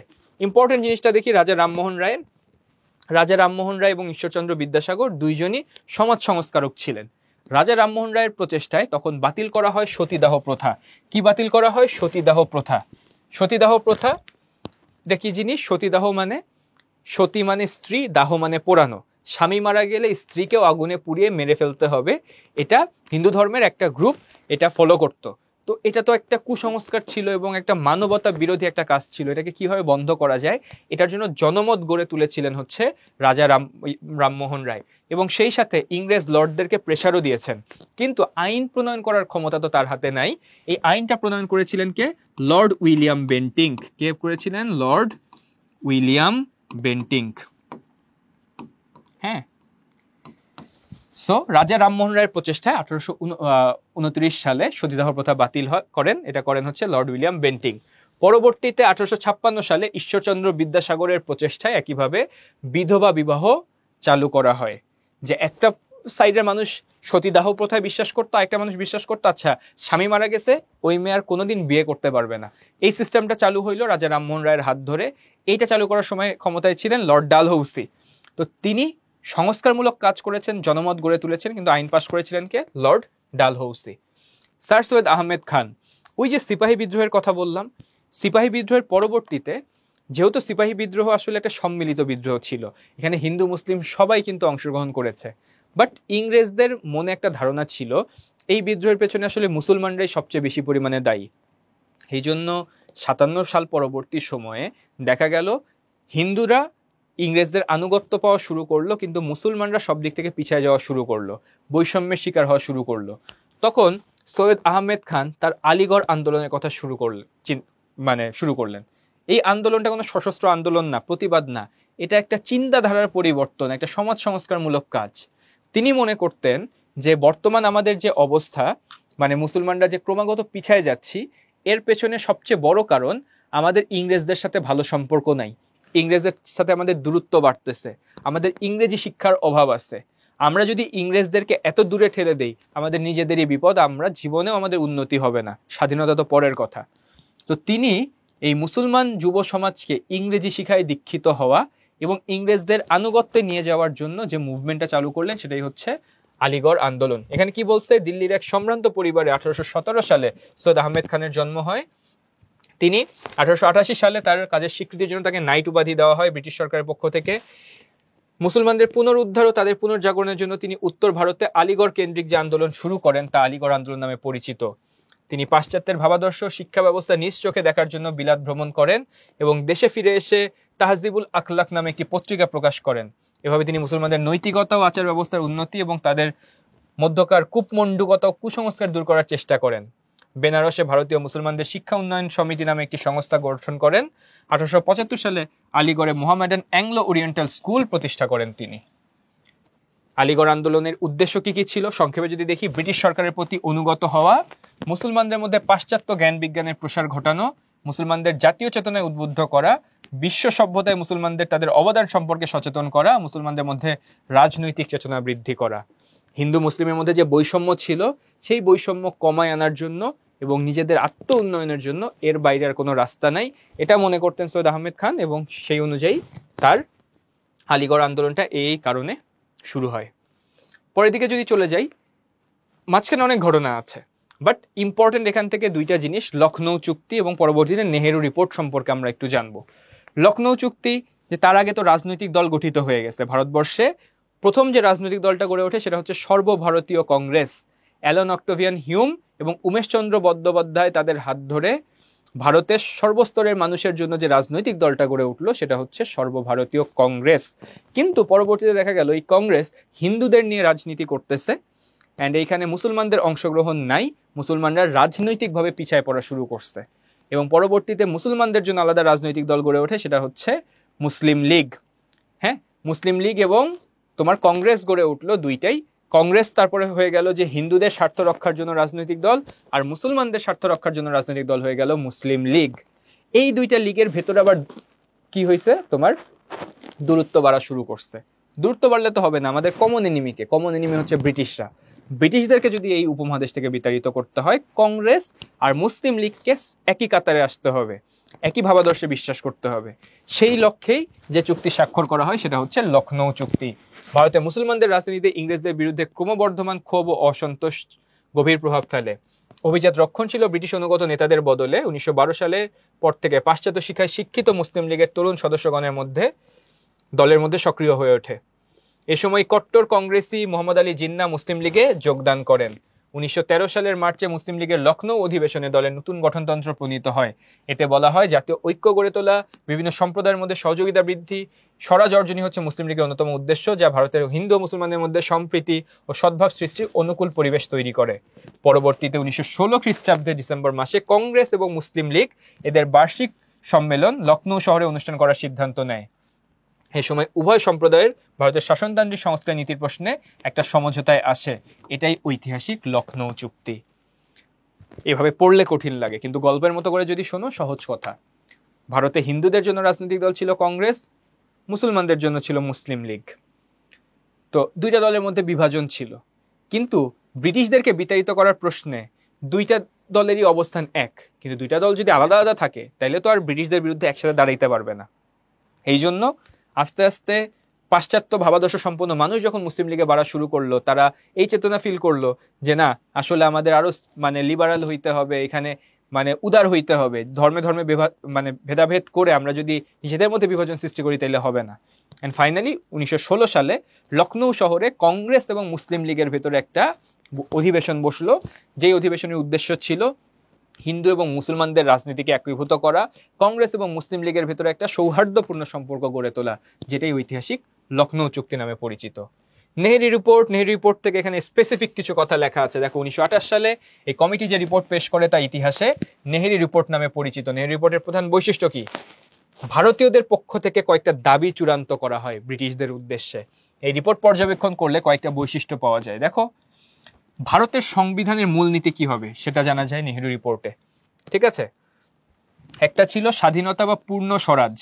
যে পূর্ণ স্বরাজ মানে কি কমপ্লিট ইন্ডিপেন্ডেন্স, আমি তোমাদেরকে কিছুদিনের জন্য স্বায়ত্তশাসন দিলাম বা একটা অংশকে স্বাধীন করে দিলাম, টাইমলাইন বেঁধে দিলাম, এরকম না, কমপ্লিট ইন্ডিপেন্ডেন্স। আরেকটা ছিল ডোমিনিয়ন মর্যাদা। ডোমিনিয়ন মর্যাদা মানে আমি স্বাধীন থাকবো কিন্তু ব্রিটিশরা আমাদেরকে অবজার্ভ করার জন্য থাকবে। ডোমিনিয়ন মর্যাদা এবং পূর্ণ স্বরাজ। ইন্টারেস্টিং বিষয়, যদিও আমরা ভারত স্বাধীনতার ঘটনায় যাই নাই, বাট ভারত পাকিস্তান কিন্তু আসলে স্বাধীন হয়েছিল ডোমিনিয়ন স্ট্যাটাসের ভিত্তিতেই। এটা তোমরা কিভাবে বুঝবা? 47 সালে যখন দেশ বিভাগ হইল, দেশ বিভাগ হওয়ার পরে ভারত স্বাধীন হয়ে যাওয়ার পরেও ভারতের গভর্নর জেনারেল ছিলেন মাউন্টব্যাটেন। তার কারণ ভারতের স্ট্যাটাস ছিল ডোমিনিয়ন। তার কারণ দেখো নেহেরু রিপোর্টে দুইটা কথা বলা ছিল, আমাদেরকে কমপ্লিট ইন্ডিপেন্ডেন্স দাও অথবা ডোমিনিয়ন স্ট্যাটাস দাও। ব্রিটিশরা বললো আচ্ছা ডোমিনিয়ন স্ট্যাটাস দিব। ঠিক আছে, কমিটি ডোমিনিয়ন মর্যাদার পক্ষে রায় দেয়, কিন্তু কংগ্রেস পূর্ণ স্বরাজ্য কায়েমের জন্য প্রতিশ্রুতিবদ্ধ ছিল। নির্বাচন প্রশ্ন নিয়ে নেহেরু কমিটি যথেষ্ট চিন্তাভাবনা করে। তা হলো নির্বাচন পদ্ধতি ব্যবস্থা হবে, পৃথক নির্বাচন ব্যবস্থা হবে না যুক্ত নির্বাচন ব্যবস্থা হবে নিয়ে কমিটি বিস্তারিত আলোচনা করে। জাতীয় বিকাশের জন্য পৃথক নির্বাচন ক্ষতিকর, তাই কমিটি যুক্ত নির্বাচনের পক্ষে মত দেয়। তাইলে এখানে যদি আসি, প্রথম কথা, স্বাধীনতার প্রশ্নে দুইটা অপশন দিছিল, কিন্তু নির্বাচনের প্রশ্নে মানে যুক্ত নির্বাচন, ইউনিফাইড নির্বাচনের কথা বলছে। বিভিন্ন সম্প্রদায়ের জন্য আসন সংরক্ষণের কথা বলে তৃতীয় জায়গায়। 4 নম্বর মানে কেন্দ্রীয় আইনসভা, লখনৌ চুক্তির মাধ্যমে মুসলমানদের প্রতিনিধিদের যে সুযোগ দেওয়া হয় তা নেহেরু রিপোর্ট নাকচ করে দেয়। কেন্দ্রীয় আইনসভায় মুসলমানদের 1/3 আসন সংরক্ষণের দাবি স্বীকৃত হয়েছিল লখনৌ চুক্তিতে, কিন্তু নেহেরু রিপোর্ট কি বলে? ভারতে মুসলমানরা মোট জনসংখ্যার 1/4, বিধায় কেন্দ্রীয় আইনসভায় তাদের 1/4 অধিক আসন প্রদান করা উচিত হবে না, জনসংখ্যার ভিত্তিতে আসন ভাগ করবে। পঞ্চম কারণ, নেহেরু রিপোর্ট মুসলমানদের সিন্ধুকে বোম্বাই থেকে পৃথক করার দাবিটি সবিস্তারে আলোচনা করে এবং সিদ্ধান্তে উপনীত হয় যে আর্থিক সঙ্গতির ব্যাপারে প্রয়োজনীয় তদন্ত অনুষ্ঠানের পর সিন্ধুক বোম্বাই থেকে পৃথক করা উচিত, অর্থাৎ সিন্ধুর পৃথকীকরণকে শর্ত সাপেক্ষে অনুমতি দেয়া হয়। তাইলে এবার যদি সহজ করে আসি, নেহেরু রিপোর্টের মূল আলোচনা বিষয় কি? ধরো তোমাকে উদ্দীপক দিল, এখান থেকে প্রশ্ন আসলে আমি যদি টিচার হইতাম কেমন প্রশ্ন দিতাম? যে বর্তমানে 2টা স্বায়ত্তশাসিত অঞ্চল আছে চীনের অধীনে, হ্যাঁ, চীনের অধীনে একটা হংকং এবং ম্যাকাও, এবং হংকং এবং ম্যাকাওয়ের উচ্চস্তরের প্রতিনিধিরা মিলে তাদের আগামী সময়ে দেশ কিভাবে পরিচালিত হবে, তারা চীন থেকে স্বাধীনতা প্রশ্নে তাদের অবস্থান কেমন হবে, এই সংক্রান্ত একটা রিপোর্ট পেশ করে। এই রিপোর্টে বেশ কিছু দাবি উঠে আসে। হ্যাঁ, এখন তারপর গগ হয়ে যায় বললাম, উদ্দীপকের ঘটনাটা ব্রিটিশ ভারত শাসনামলে কোন ঘটনার সাথে মিলে সেই ঘটনাটা ব্যাখ্যা করো। তখন অ্যান্সার কি হবে? তখন হবে হচ্ছে নেহেরু রিপোর্ট। নেহেরু রিপোর্ট সম্পর্কে লিখবো। তারপরে প্রশ্ন, নেহেরু রিপোর্টে কি কি জিনিস উঠে আসছে সেই জিনিসগুলো হয়তো ব্যাখ্যা করতে বললো। তখন যে তোমার ব্যাখ্যা করতে হবে সহজ কথায়। নেহেরু রিপোর্টে সহজ করে বোর্ডে তাকাইতে হবে না, আমার কথা মনোযোগ দিয়ে শোনো। নেহেরু রিপোর্টের প্রথম পয়েন্ট ছিল আমরা স্বাধীনতা চাই, আমাদের সংবিধানের মূলনীতি হবে কি হবে এটা আমরা ঠিক করছি, আমরা স্বাধীনতা চাই। বাট স্বাধীনতা কেমনে দিবা? দুইটা অপশন, হয় সম্পূর্ণভাবে স্বাধীনতা দিয়ে দিতে হবে যেটাকে আমরা বলতেছি কমপ্লিট ইন্ডিপেন্ডেন্স, অথবা আমাদেরকে ডমিনিয়ন মর্যাদা দিতে হবে। Okay fine. সেকেন্ড জায়গায় কি বললা? নির্বাচন কেমনে হইতে পারে? আলাদা নির্বাচন হইতে পারে, আবার ইউনিফাইড নির্বাচনও হইতে পারে। হিন্দু মুসলমানদের জন্য পৃথক নির্বাচন হইতে পারে, আবার একটা নির্বাচন হইতে পারে, কিন্তু জাতীয় স্বার্থে আমরা একটা নির্বাচনের কথা বিশ্বাস করি। হ্যাঁ, তারপরে আসন যে সংরক্ষণ করে রাখতে হবে, আসন সংরক্ষণের বিষয় যে এর আগে যে লখনৌ চুক্তি স্বাক্ষর হয়েছিল সেখানে বলা হয়েছিল এই আমাদের যে আইনসভা হবে, আইনসভার 3/1 আসন মুসলমানদের দিতে হবে। কিন্তু নেহেরু রিপোর্টে বলা হইল ভারতের মোট জনসংখ্যার 4/1 মুসলমান, তাহলে আসন তো 3/1 দেওয়া যাবে না, আসন ম্যাক্সিমাম 4/1 হইতে পারে। তাহলে আসন সংরক্ষণের ব্যাপারে কথা হইল, ঠিক আছে। অ্যান্ড তারপরে কি হইল? সিন্ধুকে পৃথক করা হবে কিনা, সিন্ধুকে পৃথক করার অনুমতি দেওয়া হয় এখানে। হ্যাঁ, তো ফাইন, আমরা বুঝলাম নেহেরু রিপোর্টে কি কি পয়েন্ট চলে আসছে। আশা করি তোমরা এগুলো অ্যান্সার করতে পারবা। এখান থেকে একটা সিকিউ আমরা দেখব, প্রথম বিশ্বযুদ্ধের পরে উসমানীয় সাম্রাজ্যের খিলাফতের স্থলে কামাল আতাতুর্কের নেতৃত্বে তুরস্ক একটি প্রজাতন্ত্র হিসেবে ঘোষিত হয়। অতঃপর বিভিন্ন সংস্কারের মাধ্যমে তুরস্ক একটি ধর্মনিরপেক্ষ, গণতান্ত্রিক ও আধুনিক রাষ্ট্র হিসেবে গড়ে ওঠে। উদ্দীপকের ন্যায় 1858 খ্রিস্টাব্দে ভারতবর্ষের শাসন ব্যবস্থা যেরূপ পরিবর্তিত হয় তা ব্যাখ্যা করো। খুব সহজ করে চিন্তা করো, এখানে যে ঘটনা এটার সাথে মিল আছে কোন ঘটনার?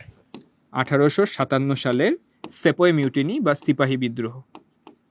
তাহলে এটার অ্যান্সার আমি শুরু করব। 1857 সালে সিপাহী বিদ্রোহের পরবর্তী সময়ে ভারতবর্ষে কি হইল?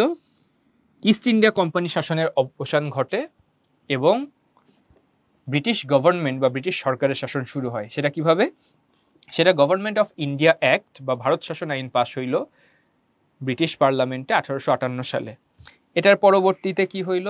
কোম্পানির হাত থেকে ক্ষমতাটা চলে গেল ব্রিটিশদের কাছে।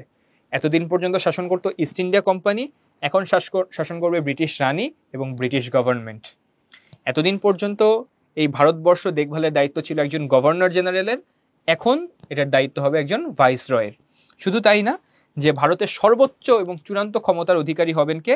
ব্রিটিশ যে সম্রাজ্ঞী বা ব্রিটিশ রানী, তার নাম হচ্ছে ভিক্টোরিয়া। হ্যাঁ, এবং ভাইসরয় থাকবেন যে এখানকার প্রতিনিধি হিসেবে, এবং কোম্পানির জায়গায় সরাসরি ব্রিটিশরা শাসন করবে। ধর্মীয় সহিষ্ণুতা এবং সব দিক থেকে আইন শৃঙ্খলা অবস্থারও কিন্তু উন্নয়নের জন্য ব্রিটিশ রানী কাজ করা শুরু করেন। গ নাম্বার অ্যান্সারটা বুঝলাম যে এক্স্যাক্টলি তোমরা বুঝছো এটাকে কোন ঘটনাকে ইন্ডিকেট করা হচ্ছে।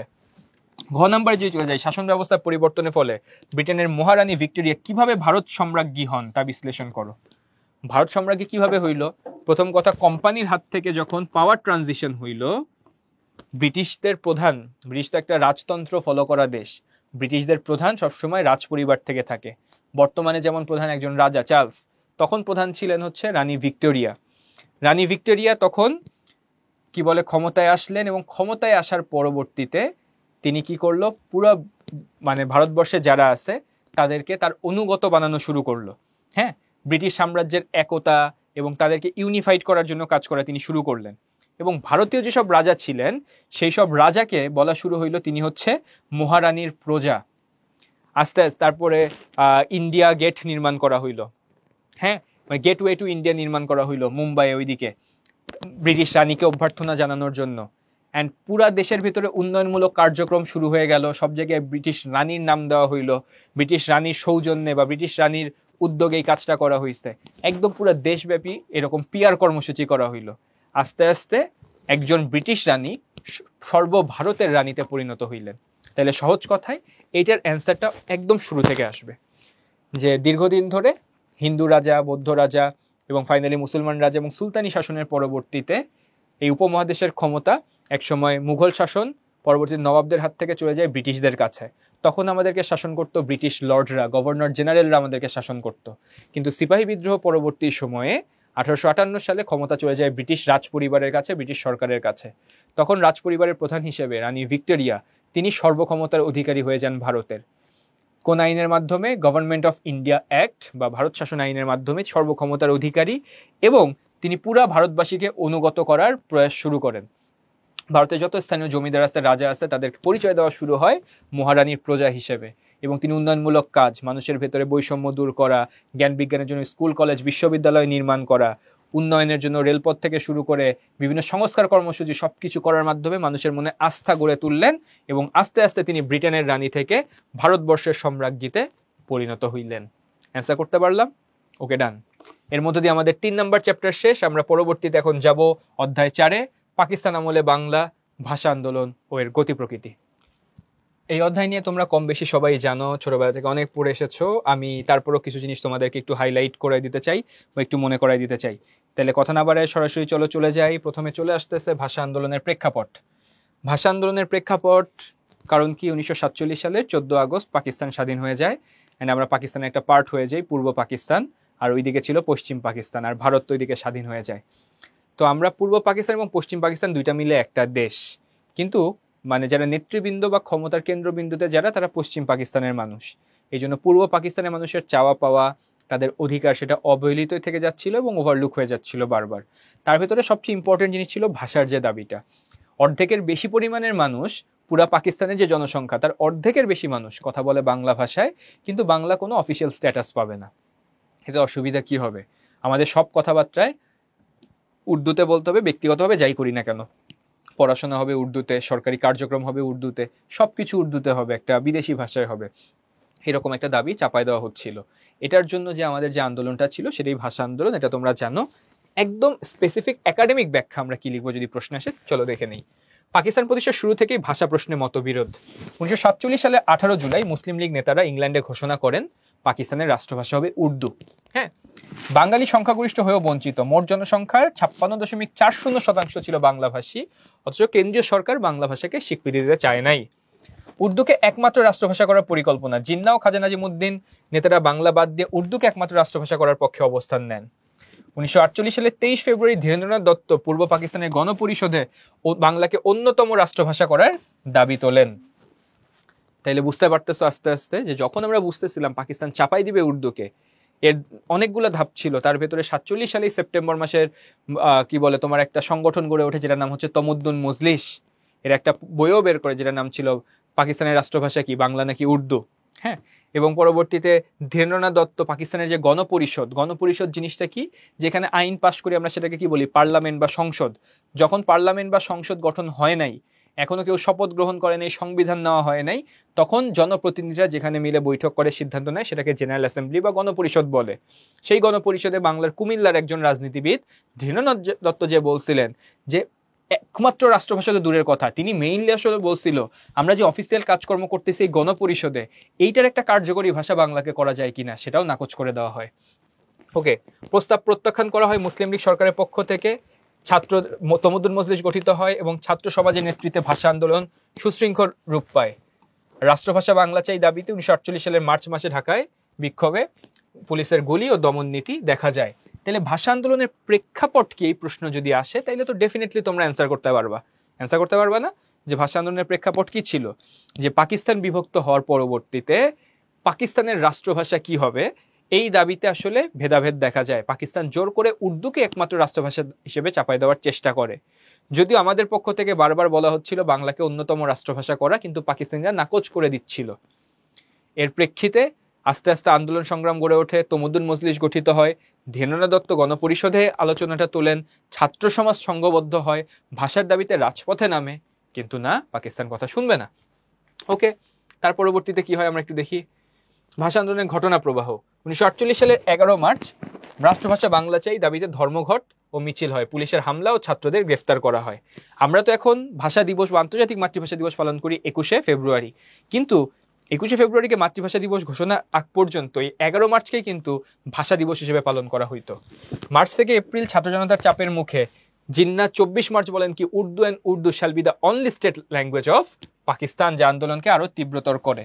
1952 সালে 21শে ফেব্রুয়ারি ঢাকায় 144 ধারা জারি করা হয়, তা ভঙ্গ করে মিছিল বের করলে গুলি চালানো হয়, শহীদ হন সালাম, রফিক, বরকত, জব্বার সহ মোট 8 জন ভাষা শহীদ ছিলেন আমাদের। 21 ও 22 ফেব্রুয়ারি শহীদ মিনার নির্মাণ, শোক র্যালি, প্রতিবাদ মিছিল ও দেশজুড়ে আন্দোলনের বিস্তার ঘটে। এন্ড আন্তর্জাতিক স্বীকৃতি 1999 সালে ইউনেস্কো, জাতিসংঘের একটা সংস্থা ইউনেস্কো 21শে ফেব্রুয়ারিকে আন্তর্জাতিক মাতৃভাষা দিবস হিসেবে ঘোষণা দেয়। তো ভাষা শহীদের কথা বলছিলাম, ভাষা শহীদের পরিচয় থেকে তোমাদের প্রশ্ন চলে আসতে পারে, এমসিকিউ বলো, সিকিউ বলো। মোট ভাষা শহীদ 8 জন। কয়জন ভাষা শহীদ? 8 জন ভাষা শহীদ। এর মধ্যে 6 জনের পরিচয় জানা যায়। কয়জনের? 6 জনের। 2 জন ছিলেন অজ্ঞাত, যে 2 জনের নাম পরিচয় বের করা যায় নাই। এখনকার মতো তো মানে ওই রকম ডিএনএ টেস্ট, বায়োমেট্রিক টেস্ট এরকম ছিল না।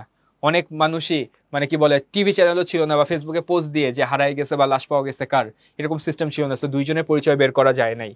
যাদের পরিচয় বের করা গেছে, রফিক উদ্দিন আহমেদ, তিনি ভাষা আন্দোলনের প্রথম শহীদ, যাকে আমরা রফিক নামে চিনি।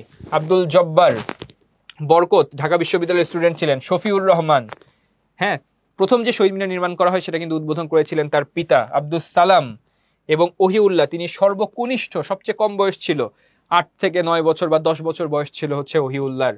ভাষা শহীদদের একটা পরিচয়ের একটা চার্ট দেয়া আছে, এখান থেকে যদি এমসিকিউ প্রশ্ন আসে চাইলে তোমরা এক নজর দেখে নিতে পারো। যুক্তফ্রন্ট গঠন ও 54 নির্বাচন। দেখো, যুক্তফ্রন্ট কোনো রাজনৈতিক দলের নাম না, নির্বাচনেরও নাম না, এটা একটা রাজনৈতিক জোটের নাম। 4টা রাজনৈতিক দল নিয়ে যুক্তফ্রন্ট গঠিত হয়েছিল। এরা যে নির্বাচনটায় অংশগ্রহণ করে ওটা একটা প্রাদেশিক নির্বাচন অনুষ্ঠিত হয়েছিল 1954 সালে। আর যুক্তফ্রন্ট গঠিত হয় কত সালে? যুক্তফ্রন্ট গঠিত হয় 1953 সালে ডিসেম্বর মাসে। পরীক্ষায় যদি প্রশ্ন আসে যুক্তফ্রন্ট কবে গঠিত হয়, উত্তর হবে 1953 সালে। আর যুক্তফ্রন্ট যে নির্বাচনে অংশগ্রহণ করে, নির্বাচনটা কবে হয়? 1954 সালে। ভাইয়া, চারটা দল কি কি ছিল? আওয়ামী মুসলিম লীগ, কৃষক প্রজা পার্টি, নেজামে ইসলাম এবং গণতন্ত্রী দল। চারটা দলের প্রধানকে, আওয়ামী মুসলিম লীগের প্রধান ছিলেন মাওলানা আব্দুল হামিদ খান ভাসানী, কৃষক শ্রমিক পার্টির প্রধান ছিলেন শেরে বাংলাকে ফজলুল হক, নেজামে ইসলাম আতহার আলী এবং গণতন্ত্রী দল হাফিজুর রহমান। এই চারটা দল মিলে যে জোটটা গঠিত হয়েছিল সেটার নাম কি? যুক্তফ্রন্ট। যুক্তফ্রন্ট মোট 21টা দফা দেয়। নির্বাচনের আগে সব দলই কিন্তু ম্যান্ডেট দেয় বা নির্বাচনী ইশতেহার দেয় যে আমি ক্ষমতায় আসলে কি দিব, যে তোমাদেরকে শীতে কাঁথা বৃষ্টিতে ছাতা এরকম কথা বলে না যে আমি দেশে আসলে, ক্ষমতায় আসলে দেশের এই উন্নতি করব, মানুষের কাছ থেকে মানে সব পড়াশোনা ফ্রি করে দিব, ব্যবসা বাণিজ্য ইজি হয়ে যাবে। তো এমনই নির্বাচনের হচ্ছে 21টা দফা দেয়, কিন্তু এই দফাগুলা বাঙালির আসলে অধিকারের কথা বা মুক্তির কথা বলতো। এই 21টার মধ্যে প্রথম দাবিটাই ছিল রাষ্ট্রভাষাকে বাংলা করতে হবে। তার মানে 1954 সাল এখন পর্যন্ত কিন্তু পাকিস্তান বাংলাকে রাষ্ট্রভাষার স্বীকৃতি দেয় নাই। তাহলে দেখো যুক্তফ্রন্টের 21 দফা কয় দফা পেশ করে? 21 দফা। তার মধ্যে প্রধান দফাটা কি ছিল বা প্রথম দফা কি ছিল? রাষ্ট্রভাষা বাংলা। নির্বাচন যেটা হয় 237টা আসন ছিল, এর মধ্যে 309টা আসন ছিল, এর মধ্যে 237টা আসন পায় যুক্তফ্রন্ট, আর মুসলিম লীগ পায় মাত্র 9টা আসন।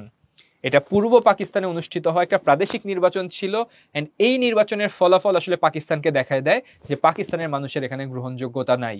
এই নির্বাচনে 239টা আসনই নিয়ে গেছে, 237টা আসনই নিয়ে গেছে এই যুক্তফ্রন্ট। এর পরবর্তী শেরে বাংলাকে ফজলুল হক মুখ্যমন্ত্রী হয়ে সরকার গঠন করে, কিন্তু 56 দিনের মাথায় এই সরকারকে ভেঙে দেয় পাকিস্তান সরকার। এই সরকার বেশি দিন টিকতে পারে নাই, পাকিস্তানরা টিকতে দেয় নাই। তাহলে যুক্তফ্রন্ট গঠন এবং 54 নির্বাচন, জিনিসটা কি বুঝলাম? ওকে, এখান থেকে যদি ভাইয়া প্রশ্ন আসে, কেমন প্রশ্ন আসতে পারে চলো দেখি। রমজান তার বাবার কাছে শুনতে পায় একটি দাবিকে প্রতিষ্ঠা করার জন্য এদেশের যুবকদের বুকে তাজা রক্ত দেওয়ার কিছু ইতিহাস আছে। হ্যাঁ, বাবা তাকে বলে রক্তের বিনিময়ে তাদের সে দাবি বাস্তবে রূপ নেয় এবং আন্তর্জাতিক মহলেও দাবিটি স্বীকৃতি লাভ করে। সারা বিশ্বে দিনটি মর্যাদার সাথে পালিত হচ্ছে। উদ্দীপকের ঘটনার সাথে পাঠ্যপুস্তকের কোন ঘটনার মিল আছে? কোন ঘটনার মিল আছে বলো? চোখ বন্ধ করে বুঝতে পারতেছো, ভাষা আন্দোলন। মনের মাধুরী মিশাই প্রশ্নটা লিখতে পারবা। হ্যাঁ, দেখা যাবে যে এই প্রশ্নের উত্তর এত বড় লিখছো বাকিগুলো লেখার জন্য আর সময়ই পাচ্ছ না, বাট না, আইডিয়াল বা স্ট্যান্ডার্ড লিখতে হবে। উদ্দীপকে উল্লেখিত ঘটনার সাথে পাঠ্যপুস্তকের যে ভাষা আন্দোলন সেই ঘটনার মিল পাওয়া যায়। কারণ কি? 47 সালে দেশভাগের পরবর্তীতে বাংলার মানুষের উপরে উর্দুকে রাষ্ট্রভাষা হিসেবে চাপায় দেওয়ার একটা অপচেষ্টা চালিয়েছিল পাকিস্তানি সরকার। কিন্তু মাতৃভাষার দাবিতে বাঙালির সর্বস্তরের মানুষ, ছাত্র জনতা থেকে শুরু করে আমজনতা সবাই রাজপথে নামে। পৃথিবীর ইতিহাসে এমন আর কোনো দেশের নজির নাই যেই দেশের মানুষ নিজের ভাষায় কথা বলার জন্য রক্ত দিছে। কিন্তু এই বর্তমান বাংলাদেশ, তৎকালীন পূর্ব পাকিস্তানের মানুষ রাজপথে নামে এবং খোলা ময়দানে পুলিশের গুলি খেয়ে মৃত্যুবরণ করে। 21 ফেব্রুয়ারি 1952 সাল পাকিস্তান সরকার এই ভাষার প্রেক্ষিতে আন্দোলন যে হচ্ছে সেটাকে দমানোর জন্য 144 ধারা জারি করে। সেই 144 ধারা ভঙ্গ করে রাজপথে নামে তরুণ সমাজ এবং সাধারণ সর্বস্তরের মানুষ।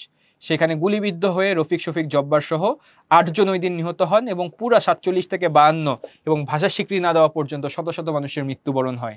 এবং ফাইনালি পাকিস্তান যে আনঅফিসিয়ালি 1954 সালে এটা বলে যে আসলে বাংলা তোমাদেরকে রাষ্ট্রভাষা হিসেবে স্বীকৃতি দিলাম, এবং 56 সালে পাকিস্তানের যে সংবিধান রচিত হয় সেই সংবিধানে বাংলাকে অফিসিয়ালি রাষ্ট্রভাষার মর্যাদা দেওয়া হয়। রক্তের বিনিময়ে বাংলায় কথা বলার অধিকার পাইলাম, এইটা পরবর্তীতে আন্তর্জাতিক মহলে আলোচনা হয় এবং সেই মহলে ইউনেস্কোর পক্ষ থেকে 1999 সালে এটা পুরা পৃথিবীতে 21 ফেব্রুয়ারি দিনটাকে আন্তর্জাতিক মাতৃভাষা দিবস হিসেবে পালনের সিদ্ধান্ত নেওয়া হয়। এই দিনটা শুধুমাত্র বাংলাদেশ না, প্রত্যেক বছর সারা বিশ্বের সবগুলো দেশেই দিনটা উদযাপন করা হয়। উদযাপন কথাটা বলা ঠিক হবে না, এই দিনটাকে শ্রদ্ধা ভরে স্মরণ করা হয়। এবং পরবর্তী 2008 সালের দিকে জাতিসংঘের নিজস্ব যে সাধারণ পরিষদের অধিবেশন, সেখানেও দিনটাকে নিয়ে আলোচনা করা হয় এবং বলা হয় এই দিনটাকে স্মরণীয় করে রাখার জন্য। তাহলে ডেফিনেটলি গ নাম্বার প্রশ্নের উত্তর কি হবে আমরা বুঝে গেছি। ঘ নাম্বার, উক্ত আন্দোলন ছিল বাঙালি জাতির প্রথম জাতীয়তাবাদী আন্দোলন। জাতীয়তাবাদ কথাটার অর্থ কি ভাইয়া? ইংলিশে যদি বলি এটা ন্যাশনালিজম, আরো কঠিন হয়ে গেল তাই না? সহজ করে যদি বলি জাতীয়তাবাদ মানে কি? তোমার জাতির প্রতি ভালোবাসা। আমাদের ভেতরে 2 ধরনের জাতীয়তাবাদ আছে। কয় ধরনের জাতীয়তাবাদ? 2 ধরনের। একটা হচ্ছে বাঙালি জাতীয়তাবাদ, এবং একটা হচ্ছে বাংলাদেশি জাতীয়তাবাদ। ভাইয়া পার্থক্য কি? বাঙালি মানে কি? আমাদের সংস্কৃতি, আমাদের ভাষার প্রতি আমাদের যে ভালোবাসা, জিনিসটা কেমন, এটা যে বাংলাদেশেরই হইতে হবে এমন না। পৃথিবীর যে কোনো প্রান্তে গেলা তুমি, দেখলা ধরো সবাই বিভিন্ন ভাষায় কথা বলতেছে, কোনো ভাষাই বুঝো না, হুট করে কেউ একজন বাংলায় কথা বলতেছে, তোমার ভাল লাগবে। কিন্তু যে শুনলা সে কলকাতার মানুষ, কিন্তু তাও তোমার ভাল লাগবে কারণ তোমার ভাষায় কথা বলতেছে। তাহলে নিজের ভাষা, নিজের সংস্কৃতির প্রতি এই যে টান, এই ভালো লাগা, সেটা বাঙালি জাতীয়তাবাদ, এটা ভাষার ভিত্তিতে হয়। আর বাংলাদেশি মানে তোমার দেশের। ধরো বাংলাদেশি, তুমি কথা বলো রাজশাহী ভাষায়, মামুর বেটা কি বলছো, আর ওইদিকে কেউ কথা বলে মনে করো হচ্ছে চাটগা ভাষায়, উবু কেন নাচো, হ্যাঁ, এরকম ভাষায় কথা বলতেছে, তুমি বুঝতেছো না ভাষা কি, তোমার ভাষার প্রতি কোনো ভালোবাসা নেই, তুমি বুঝো না, কিন্তু মানুষটাকে দেখে মনে হলো তো আমার নিজের দেশের মানুষ। তাহলে নিজের দেশের প্রতি যে ভালোবাসা, সেটা হচ্ছে বাংলাদেশি জাতীয়তাবাদ। তাইলে 52 সালের যে আমাদের ভাষা আন্দোলন, সেটার পেছনে অবদান ছিল বাঙালি জাতীয়তাবাদের। 71 সালে যে আমাদের যুদ্ধ, সেটার পেছনে আমাদের অবদান ছিল বাংলাদেশি জাতীয়তাবাদের। সহজ করে বললে 52 সালে তো আমরা স্বাধীন করার জন্য নামি নাই, আমরা নামছিলাম বাংলায় কথা বলতে চাই, এটা বাঙালি জাতীয়তাবাদ। 71 সালে আমাদের দেশ স্বাধীন করতে নামছিলাম, সেটা চাকমা জনগোষ্ঠী, তারা বাংলায় কথা বলে না, তারাও দেশ স্বাধীন করতে নামছিল, তার মানে এটা বাংলাদেশি জাতীয়তাবাদ। তাহলে উক্ত আন্দোলন ছিল বাঙালি জাতির প্রথম জাতীয়তাবাদী আন্দোলন। তাহলে এখানে কি লিখবো? হ্যাঁ, উক্ত আন্দোলন ছিল বাঙালি জাতির প্রথম জাতীয়তাবাদী আন্দোলন, এটা বাঙালি জাতীয়তাবাদের বহিঃপ্রকাশ। হ্যাঁ, 47 সালে এরকম ঘটনা আসার পরেই বাঙালি জাতি মনে করা শুরু করে যে আমাদের উপরে জোরপূর্বক এই ভাষা চাপাই দেওয়ার চেষ্টা করা হচ্ছে, এটা আমাদের উপর অপারেশন, আমাদের উপর জুলুম।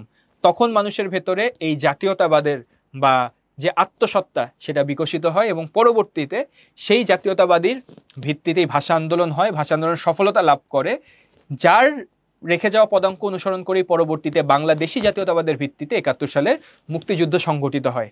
তাহলে প্রথম ধাপ ছিল বাঙালি জাতীয়তাবাদ, যার ভিত্তিতে ভাষা আন্দোলন হয়েছে, এবং পরবর্তীতে বাংলাদেশি জাতীয়তাবাদের ভিত্তিতে 71-এর মুক্তিযুদ্ধ হয়েছে। আরেকটা যদি প্রশ্ন আসে তোমাদের এইরকম, ধরো একটা ছক দিয়ে দিচ্ছে, সেনাবাহিনীর 95% পশ্চিম পাকিস্তান এবং পূর্ব পাকিস্তানের 5%, নৌবাহিনীর 81% পশ্চিম পাকিস্তান এবং 19% পূর্ব পাকিস্তান, বিমান বাহিনীর 91% পশ্চিম পাকিস্তান এবং পূর্ব পাকিস্তান 9%। উদ্দীপকের ছকটিতে পূর্ব পাকিস্তানের প্রতি যে বৈষম্য দেখানো হয়েছে, তার আলোকে অর্থনৈতিক বৈষম্য ব্যাখ্যা করো। মানে কি? এখানে তো দেখতেই পারতেছো যে 3 বাহিনীর মধ্যে সিংহভাগ নিয়ে গেছে পশ্চিম পাকিস্তান, পূর্ব পাকিস্তানের প্রতিনিধিত্বই নাই এখানে। ব্যাপারটা কেমন হয়ে গেল না? তার মানে সবকিছুতে যেহেতু ওরা কন্ট্রোল করতেছে, অর্থনৈতিকভাবে তো সব দিক থেকে আমরা পিছিয়ে যাব। তোমাদের বইয়ে তোমরা খেয়াল করবা যে অনেকগুলা ছক দেওয়া আছে, অনেকগুলা চার্ট দেওয়া আছে। হ্যাঁ, চার্টগুলাতে তোমরা খেয়াল করবা যে বাজেটের কত পার্সেন্ট পূর্ব পাকিস্তানের জন্য ছিল, বা কি পরিমাণ ইনভেস্টমেন্ট পূর্ব পাকিস্তান ছিল বা পশ্চিম পাকিস্তানে ছিল। এই জিনিসগুলো খেয়াল করলে তোমরা এই প্রশ্নের উত্তর করা তোমাদের জন্য সহজ হবে। আমি যদি তোমাদেরকে একটু ধরাই দিই, প্রথম কথা, এই ছক থেকে বোঝা যাচ্ছে যে চাকরি থেকে শুরু করে সর্বস্তরে পূর্ব পাকিস্তান বৈষম্যের শিকার ছিল। এর ভেতরে অন্যতম যে পশ্চিম পাকিস্তানে যে পরিমাণ ব্যবসা ছিল, তার মূলধন ছিল হচ্ছে 75%, আর বাঙালি মালিকানাধীন কোম্পানিগুলোর যে মূলধন, সেটা ছিল 16%। তাহলে পশ্চিম পাকিস্তানে ব্যবসায়ী মূলধন ছিল 75%, আর বাঙালি মালিকানাধীন কোম্পানির ছিল হচ্ছে 16%। তার মানে বোঝা যাচ্ছে ব্যবসা ক্ষেত্রেও আসলে প্রতিনিধিত্ব পূর্ব পাকিস্তান বা বাঙালিদের কত কম। তারপরে যদি তুমি খেয়াল করো যে চাকরির কথা যদি বলো, এটা তো 3 বাহিনী গেছে, অন্যান্য চাকরি যদি তুমি সরকারি চাকরির কথা বলো, বাঙালিরা সেক্রেটারিয়েটে বা মন্ত্রণালয়ে চাকরি করতো মাত্র 19%, আর পশ্চিম পাকিস্তানের চাকরি করতো 81%। শিল্প খাতে চাকরি করতো মাত্র 25%, 75% চাকরি করতো পশ্চিম পাকিস্তানের। স্বরাষ্ট্র, স্বাস্থ্য, এইসব খাতেও 20%-এর মতো বাঙালিরা কাজ করতো, বাকি 80% কাজ করতো হচ্ছে পাকিস্তানি। সৃজনশীল লেখার সময় এক্স্যাক্ট ডাটা মনে না থাকলেও তুমি এভাবে লিখবা যে প্রায় 2/3 মানে প্রায় 3/4 ছিল কাদের হাতে? পশ্চিম পাকিস্তানের হাতে। 2/3 ছিল, 1/4 ছিল মাত্র বাঙালিদের হাতে বা পূর্ব পাকিস্তানের হাতে। শিক্ষাক্ষেত্রের কথা যদি চিন্তা করো, সর্বশেষ শিক্ষাক্ষেত্রেও তুমি যদি দেখো, পশ্চিম পাকিস্তানের জন্য বাজেট ছিল 1400 কোটি টাকা, হ্যাঁ, আর পূর্ব পাকিস্তানের জন্য বাজেট ছিল 200 কোটি টাকা, 7 ভাগের 1 ভাগ। তোমার কোটিতে মনে নাই ভাইয়ার কথা জাস্ট মনে রাখো, 7 ভাগের 1 ভাগ। 60 সালে 62 সালের যে শিক্ষা বাজেট, সেইখানে 1400 কোটি টাকা ছিল পশ্চিম পাকিস্তানের বাজেট, 200 কোটি টাকা ছিল পূর্ব পাকিস্তানের বাজেট। তো সবকিছু মিলায়ে সব দিক থেকে অর্থনৈতিক বৈষম্যটা ছিল। প্রশ্নের উত্তর কি লিখবো? উদ্দীপকের আলোকে এটা একদম পরিষ্কারভাবে বোঝা যায় যে চাকরি থেকে শুরু করে প্রশাসন এবং প্রতিরক্ষা সব জায়গায় পশ্চিম পাকিস্তানের কাছ থেকে ব্যাপক বৈষম্যের শিকার হয়েছে পূর্ব পাকিস্তান। এখানে যেমন দেখা যাচ্ছে তোমার নৌবাহিনী, বিমান বাহিনী, সেনাবাহিনীতে যেমন উল্লেখযোগ্য বা সিংহভাগ গেছে পশ্চিম পাকিস্তান থেকে, একইভাবে শিক্ষা খাত, স্বাস্থ্য খাত, স্বরাষ্ট্র খাত, চাকরি বাকরি সব জায়গায় এবং ব্যবসা ক্ষেত্রে সব জায়গায় পাকিস্তানিরাই বেশিরভাগ জায়গায় কন্ট্রোল করত। আবার রাজনৈতিকভাবেও তাদের প্রতিনিধিত্ব ছিল বেশি। আস্তে আস্তে জ্ঞান বিজ্ঞান ব্যবসা সব দিক থেকে পিছায় পড়ে অর্থনৈতিক বৈষম্যের শিকার হয় পূর্ব পাকিস্তান। আশা করি তোমরা অ্যান্সার করতে পারবা। এই সকল বৈষম্যই পূর্ব পাকিস্তানের জনগণকে স্বাধীনতার পথে ধাবিত করে। এই সকল বৈষম্য, স্বাধীনতার পথ মানে কি? ৭১ সালের মুক্তিযুদ্ধ। ৭১ সালের মুক্তিযুদ্ধের মূল ভিত্তি বাংলাদেশি জাতীয়তাবাদ। আমরা কখন মনে করলাম? ৪৭ সালে দেশ ভাগ হওয়ার সাথে সাথেই কিন্তু মনে হয় নাই যে আমাদের পশ্চিম পাকিস্তান থেকে আলাদা হয়ে স্বাধীন রাষ্ট্র গঠন করতে হবে। প্রথমে ছিল আমাদের ভাষার দাবি। যখন দেখলাম রাষ্ট্রভাষায় কথা বলতে পারতেছি, তখন দেখলাম যে আমাদের জন্য যে শিক্ষানীতি করা হচ্ছে সেই শিক্ষানীতি বৈষম্যমূলক। শিক্ষার জন্য যথেষ্ট পরিমাণে বাজেট নাই, আমাদের যুবকরা চাকরির সুযোগ পাচ্ছে না, বেকারত্বের পরিমাণ বাড়তেছে, খাদ্য সংকটে ভুগতেছি, জনসংখ্যা আমাদের বেশি, হ্যাঁ, অ্যান্ড আমাদের হচ্ছে কি বলে এই পূর্ব পাকিস্তানের মানুষ এদেশের মানুষকেই চায় সরকার হিসেবে, তারপরও সরকারে আমাদের প্রতিনিধিত্ব নাই। বৈষম্য আছে। কি ধরনের বৈষম্য? রাজনৈতিক বৈষম্য, অর্থনৈতিক বৈষম্য, শিক্ষা খাতে বৈষম্য, প্রতিরক্ষা ব্যবস্থায় বৈষম্য, বাণিজ্য খাতে বৈষম্য। এই বৈষম্যগুলো যখন চরম আকার ধারণ করে তখন বাঙালিদের মধ্যে রাজনৈতিক চেতনা গড়ে ওঠা শুরু করে। বিভিন্ন রাজনৈতিক নেতাকর্মী তাদের দাবি দাওয়া জানানো শুরু করে, সাধারণ মানুষ রাজপথে বিভিন্ন আন্দোলন শুরু করে। এরই ধারাবাহিকতায় আমরা কি দেখতে পাই? ৬৬-র ৬ দফা দাবি, পরবর্তীতে হচ্ছে ৬৯-এর গণ অভ্যুত্থান। এরই ধারাবাহিকতায় ৭১ সালে মুক্তিযুদ্ধ হয়। এই মুক্তিযুদ্ধ রাতারাতি কোনো ঘটনার একটা রিয়াকশন না, বরং ২৪ বছর ধরে পাকিস্তানি শোষণ নিপীড়নের একটা চেইন রিয়াকশন। এভাবে যদি সুন্দর করে লিখতে পারো চমৎকার নাম্বার পাবা আশা করতেছি। ওকে, এর মধ্য দিয়ে আমাদের পূর্ব বাংলার স্বায়ত্তশাসন ও স্বাধিকার আন্দোলন, চলো সরাসরি চলে যাচ্ছি চ্যাপ্টারের মধ্যে। এই চ্যাপ্টারের ভেতরে একটু আগে যে আলোচনাগুলো করছিলাম, বৈষম্যমূলক যে নীতিগুলো, এখানে ডেটাগুলো তোমরা আরো এক্স্যাক্টলি পেয়ে যাবা। যে লাস্টের ঘ নাম্বার যেখানে শেষ করছে ওখান থেকে যদি শুরু করি, পাকিস্তানের সূচনা থেকে পশ্চিম পাকিস্তানি শাসক গোষ্ঠী পূর্ব পাকিস্তানকে তাদের উপনিবেশ ভাবতে থাকে এবং সেরূপ রাষ্ট্রীয় আচরণ শুরু করে। গবেষকগণ তাদের উপনিবেশিক কায়দায় শোষণ করাকে অভ্যন্তরীণ উপনিবেশ বলে চিহ্নিত করেছেন।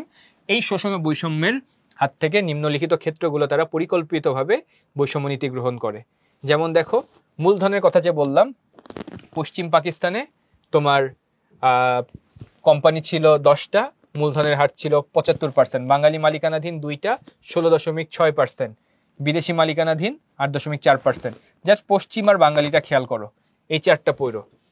মন্ত্রী ছিল লিয়াকত আলী খানের আমলে 31%, নাজিমুদ্দিনের শাসনামলে 40%, আইয়ুব খানের শাসনামলে 32%, ইয়াহিয়া খানের শাসনামলে 45%। চাকরির ক্ষেত্রে যদি দেখো, প্রেসিডেন্টের সেক্রেটারিয়েট, দেশ রক্ষা, শিল্প, স্বরাষ্ট্র, শিক্ষা, তথ্য, স্বাস্থ্য, চারটা এক নজর দেখে যাইতে পারো। একদম মুখস্থ করার দরকার নেই, জাস্ট চোখ বুলায় সৃজনশীল লেখার জন্য যেভাবে হেল্প হয় খেয়াল করে যেতে পারো তোমরা। এরপরে আসে, এত যখন সিস্টেমেটিক অপারেশন চালানো হচ্ছে, এত বৈষম্য, তখন 6 দফা পেশ করা হয় পূর্ব পাকিস্তানের পক্ষ থেকে। এই 6 দফা 3বার পেশ করা হয় পাকিস্তানের লাহোরে। এই 6 দফাকে বলা হয় বাঙালি জাতির মুক্তির সনদ। কি বলা হয়? মুক্তির সনদ বলা হয়। এটাকে ম্যাগনা কার্টার সাথেও তুলনা করা হয়, পূর্ব পাকিস্তানের ম্যাগনা কার্টা বলা হয়। ম্যাগনা কার্টা হচ্ছে ব্রিটিশ রাজপরিবারের একটা দলিল, যেটা 1215 সালে স্বাক্ষর করা হয়েছিল। ব্রিটিশ রাজপরিবার সাধারণ মানুষকে কি কি অধিকার দিবে সেই অধিকারগুলো লিপিবদ্ধ ছিল সেই ম্যাগনা কার্টায়। তেমনইভাবে 6 দফার মধ্যে বাঙালি জাতির অধিকারের কথা উল্লেখ করা আছে বিধায় এটাকে ম্যাগনা কার্টার সাথে তুলনা করা হয়। সৃজনশীল প্রশ্ন বা এমসিকিউ যদি আসে, এখান থেকে অ্যান্সার করতে পারবে তোমরা। এই 6 দফার 6টা দফা যদি দেখি, প্রথম শাসনতান্ত্রিক কাঠামো, রাষ্ট্রীয় প্রকৃতি, যুক্তরাষ্ট্রীয় পদ্ধতির সরকার ব্যবস্থার কথা এখানে উঠে আসছে। দ্বিতীয় দফা কেন্দ্রীয় সরকারের হাতে ক্ষমতা। তৃতীয় দফা মুদ্রা ও অর্থ ব্যবস্থা। চতুর্থ দফা রাজস্ব, কর ও শুল্ক বিষয়ক ক্ষমতা। পঞ্চম দফা বৈদেশিক মুদ্রা, বৈদেশিক বাণিজ্য। ষষ্ঠ দফা প্রতিরক্ষা ব্যবস্থা। সহজ কথায় শেখ মুজিবুর রহমান উত্থাপন করেছিলেন, এখানে উঠে আসছে কি, পূর্ব পাকিস্তান নিজেদের প্রতিরক্ষার জন্য আধা সামরিক বা প্যারামিলিটারি গঠন করবে, বৈদেশিক বাণিজ্য করতে পারবে, এখানে পশ্চিম পাকিস্তান হস্তক্ষেপ করবে না, তাদেরকে একটা পার্সেন্টেজ দিয়ে দেওয়া হবে। হ্যাঁ, আমাদের নিজস্ব মুদ্রা ব্যবস্থা আমরা চালু করতে পারবো, যুক্তরাষ্ট্রীয় পদ্ধতির সরকার ব্যবস্থা হবে এবং কেন্দ্রীয় সরকারের হাতে মূল মানে জাতিগত সিদ্ধান্তগুলো নিবে এবং এই অঞ্চলে কি হবে সেটা সিদ্ধান্ত নেওয়ার ক্ষমতা শুধুমাত্র পূর্ব পাকিস্তানের হাতেই থাকবে। এই বিষয়গুলো মেনশন করা আছে, খুব বেশি ডিটেলসে যাচ্ছি না, তোমরা বিস্তারিত হয়তো পড়েছ, জাস্ট খালি মাথায় রাখবা কোনটার থিমেটিক পয়েন্ট কি। 1 নম্বর শাসনতান্ত্রিক কাঠামো, 2 নম্বর কেন্দ্রীয় সরকারের ক্ষমতা, 3 নম্বর মুদ্রা অর্থ ব্যবস্থা, 4 নম্বর রাজস্ব কর ও শুল্ক বিষয়ক ক্ষমতা, 5 নম্বর বৈদেশিক মুদ্রা এবং 6 নম্বর প্রতিরক্ষা। তো এর মাঝখানে কি হইল, 66 এই 6 দফা দাবির পরে 68 সালে একটা মামলা দায়ের করা হয়, আগরতলা ষড়যন্ত্র মামলা। মামলাটায় কি হয়, শেখ মুজিবুর রহমান ত্রিপুরা রাজ্যের আগরতলায় বসে প্ল্যান করতেছিল কিভাবে গেরিলা যুদ্ধ করে পাকিস্তান থেকে আলাদা হওয়া যায়। এটা আমির হোসেন নামে এক ব্যক্তি এটা ফাঁস করে দেয়। একটা দেশে থেকে সেই দেশের বিরুদ্ধে এরকম দেশ বিভাজনের চিন্তা করা, সেটা দেশদ্রোহিতার সামিল। এই জন্য পাকিস্তান একটা মামলা দায়ের করে, মামলাটার নাম ছিল রাষ্ট্র বনাম শেখ মুজিব ও অন্যান্য, এটাকে আগরতলা ষড়যন্ত্র মামলা নামেও মানুষ চিনে। মামলাটায় মোট 35 জন আসামি ছিলেন, এর মধ্যে 1 নম্বর আসামি ছিলেন শেখ মুজিবুর রহমান। এবং পরবর্তীতে গণ অভ্যুত্থান শুরু হলে এবং পাকিস্তান কোর্টে এই মামলাটার সত্যতা আসলে যাচাই করা সম্ভব না হওয়ার ফলে পরবর্তীতে পাকিস্তান সরকার তাকে শেখ মুজিবুর রহমানকে মুক্তি দিয়ে দেয়। কিন্তু ততদিনে 69-এ গণ অভ্যুত্থান শুরু হয়ে গেছে।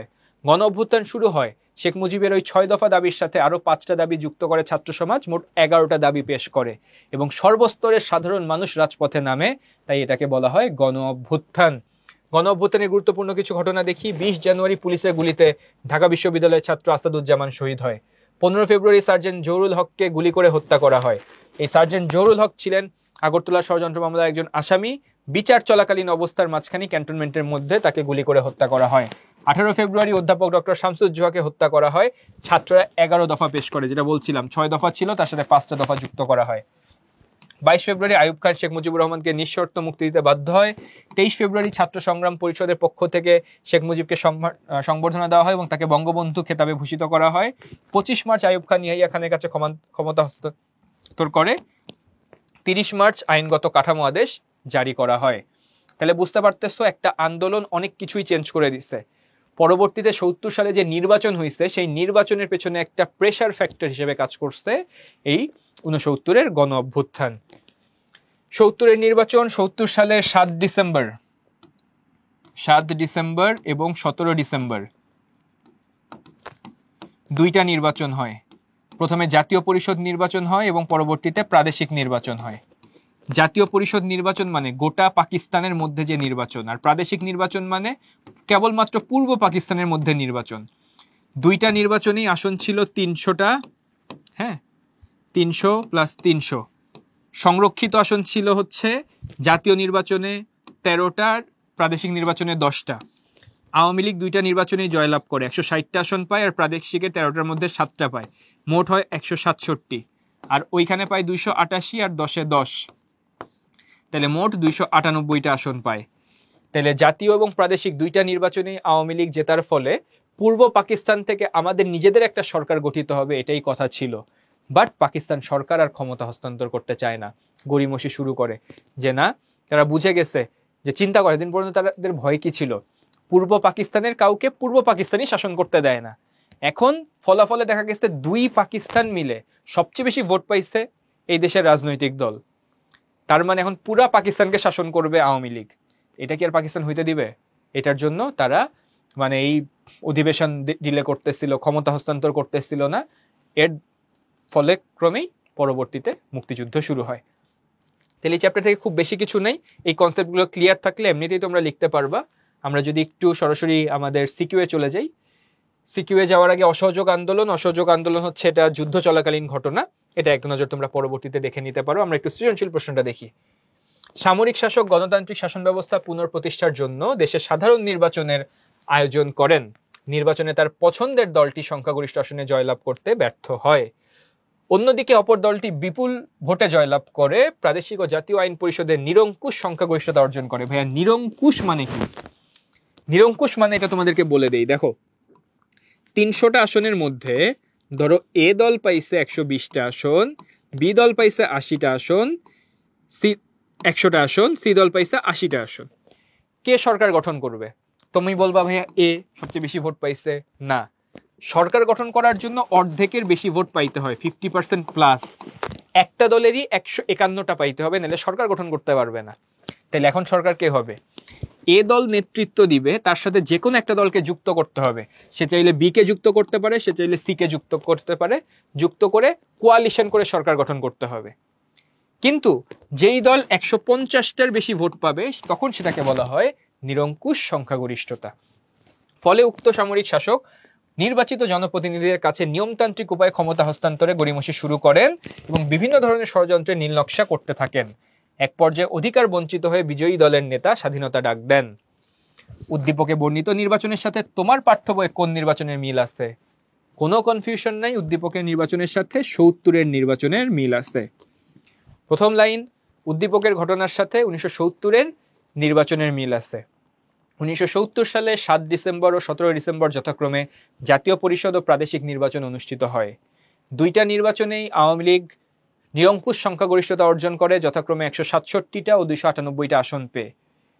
স্বাভাবিকভাবেই নির্বাচিত ফলাফল এবং গঠনতন্ত্র অনুযায়ী আওয়ামী লীগের প্রাদেশিক সরকার এবং জাতীয় সরকার গঠন করার কথা। এরপরে কি লিখবা? কিন্তু পাকিস্তান সরকার ক্ষমতা হস্তান্তরের নামে টালবাহানা করা শুরু করে। তারা জাতীয় পরিষদে অধিবেশন পিছায় দেয়, ক্ষমতা হস্তান্তর ডিলে করে। তো সবকিছু মিলায় মানুষের বোঝার আর বাকি থাকে না যে পাকিস্তান আসলে একটা ষড়যন্ত্র করতেছে, ক্ষমতা হস্তান্তর করবে না। এবং তারই ধারাবাহিকতায় পরবর্তীতে 71 সালের 7 মার্চের ভাষণ, পরবর্তীতে অপারেশন সার্চলাইট এবং এই ঘটনাক্রমে আমাদের যুদ্ধের ঘটনা প্রবাহ শুরু হয়ে যায়। তাহলে গ নাম্বারটা বুঝলাম। ঘয়ে যদি চলে যায়, একটি স্বাধীন সার্বভৌম রাষ্ট্র গড়ে ওঠার পেছনে উক্ত নির্বাচনের গুরুত্ব ও প্রভাব ছিল সুদূর প্রসারী। উক্ত নির্বাচন মানে ৭০-এর নির্বাচন। সুদূর প্রসারী ছিল এটা বলতে কি বোঝানো হচ্ছে? ৭০-এর নির্বাচন, প্রথম কথা 52 সালের ভাষা আন্দোলন হয়েছিল জাতীয়তাবাদের ভিত্তিতে, বাঙালি জাতীয়তাবাদ। কিন্তু বাংলাদেশিদের মধ্যে বা আমাদের দেশের মানুষের মধ্যে স্বাধীন করার প্রবণতা কখন আসা শুরু করলো? শোষণ, নির্যাতন, যখন দেখলাম সব জায়গায় বৈষম্য, ওই পাকিস্তানের মানুষ সব খেয়ে ফেলতেছে, আমরা কিছু পাচ্ছি না। কিন্তু তখনই সরাসরি যুদ্ধের ডাক দেই নাই, আমরা সহ্য করে যাচ্ছিলাম। আমরা মনে হচ্ছিল একটা নির্বাচন দিলে নির্বাচনের ফলাফল দেখে পাকিস্তান বুঝবে যে দেশের মানুষ কি চায়। এই জন্য নির্বাচন ছিল আমাদের দাবি। সেই নির্বাচন হইল, নির্বাচনের ফলবর্তীতে আমরা যখন রেজাল্ট দেখলাম, রেজাল্ট আমাদেরকেও দেখাই দিল, ওই পাকিস্তানের চোখে আঙ্গুল দিয়ে দেখাই দিল, দেখো এটা বাস্তবতা। কিন্তু পাকিস্তান যখন ক্ষমতা হস্তান্তর করতেছিল না, তখন আমরা বুঝলাম তাদের ইন্টেনশন ভালো না।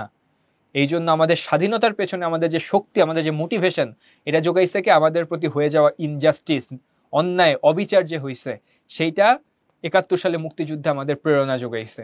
এই অ্যাঙ্গেল থেকে অ্যান্সার লিখতে পারো তোমরা। ওকে, পরবর্তীতে আমরা চলে যাব অধ্যায় 6। এই চ্যাপ্টার থেকে আমরা বেশিরভাগ জিনিসই কম বেশি সবাই জানি। ছোট্ট করে চলো দেখে নেই কোথা থেকে প্রশ্ন আসতে পারে এবং কোন অ্যাঙ্গেলে অ্যান্সার করব আমরা। প্রথমে ঘটনা প্রবাহ আছে, এগুলো বুঝতে হেল্প করবে। ডিসেম্বর মাসে ৭০ সালে যে নির্বাচন হইল, সেই নির্বাচনে পরবর্তীতে ক্ষমতা হস্তান্তর করার কথা, জাতীয় পরিষদে অধিবেশন বসার কথা, কোনোটাই হচ্ছিল না। এর প্রেক্ষিতে 7 মার্চে রেসকোর্স ময়দানে শেখ মুজিবুর রহমান একটা ভাষণ দেন, যেটা ঐতিহাসিক 7 মার্চের ভাষণ নামে পরিচিত। এই ভাষণের সময়ই পাকিস্তানও বুঝে গেল যে পূর্ব পাকিস্তানে যে কোনো সময় একটা যুদ্ধ লেগে যাবে, এবং আমাদের এখানে সাধারণ মানুষ যারা, তারাও প্রস্তুত হয়ে গেল মানসিকভাবে। তো এটা যখন পাকিস্তান জেনে গেল, তারা মনে মনে প্ল্যান করা শুরু করলো কিভাবে এদেরকে থামানো যায়। এই জন্য 17 মার্চ শেখ মুজিবুর রহমানের সাথে ইয়াহিয়ার দ্বিতীয় আলোচনা বৈঠক বসে। 17 মার্চ টিক্কা খান ও রাও ফরমান আলী অপারেশন সার্চ লাইটের নীল নকশা শুরু করে। অপারেশন সার্চ লাইট, নীল নকশা মানে কি? সেটার প্ল্যান, সেটা একদম কূট বুদ্ধি দিয়ে সেটাকে কিভাবে এক্সিকিউট করা যায় সেটা। 19 মার্চ শেখ মুজিবুর রহমানের সাথে ইয়াহিয়ার তৃতীয় বৈঠক অনুষ্ঠিত হয়। 22 মার্চ মুজিব ইয়াহিয়া ভুট্টোর মধ্যে এক বৈঠক হয়। 25 মার্চ পাকিস্তানি সেনাবাহিনী ঘুমন্ত বাঙালির উপর গণহত্যা চালায়। ইতিহাসের জঘন্যতম 25 মার্চের গণহত্যা বা অপারেশন সার্চলাইট যেটাকে বলা হয়।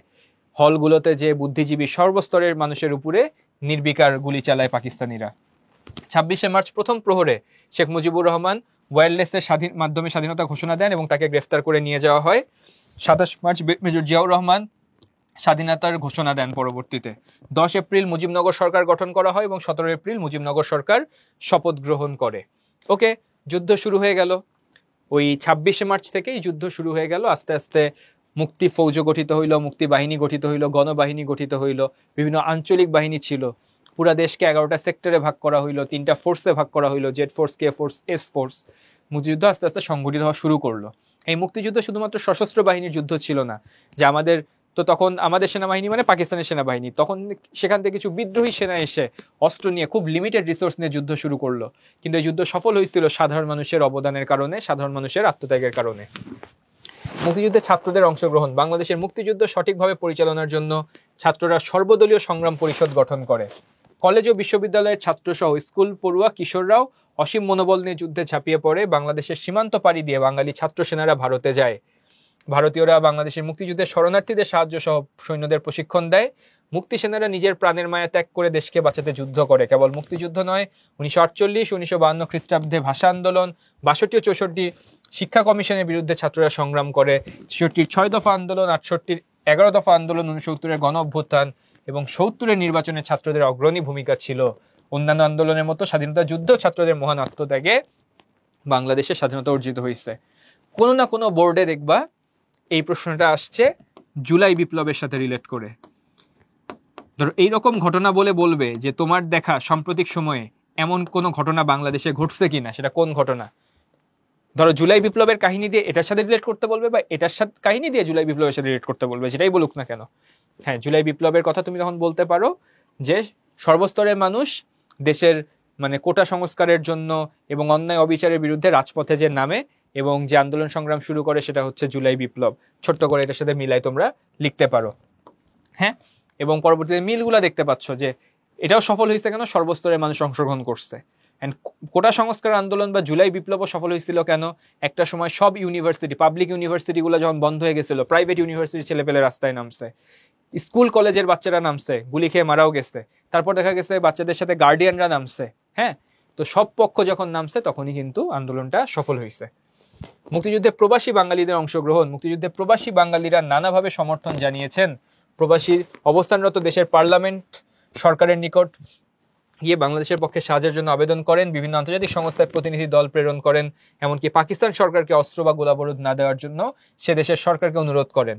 এক্ষেত্রে মুক্তিযুদ্ধের সময় ব্রিটেনের প্রবাসী বাঙালিরা সবচেয়ে বেশি সাহায্য সহযোগিতা করেছিলেন।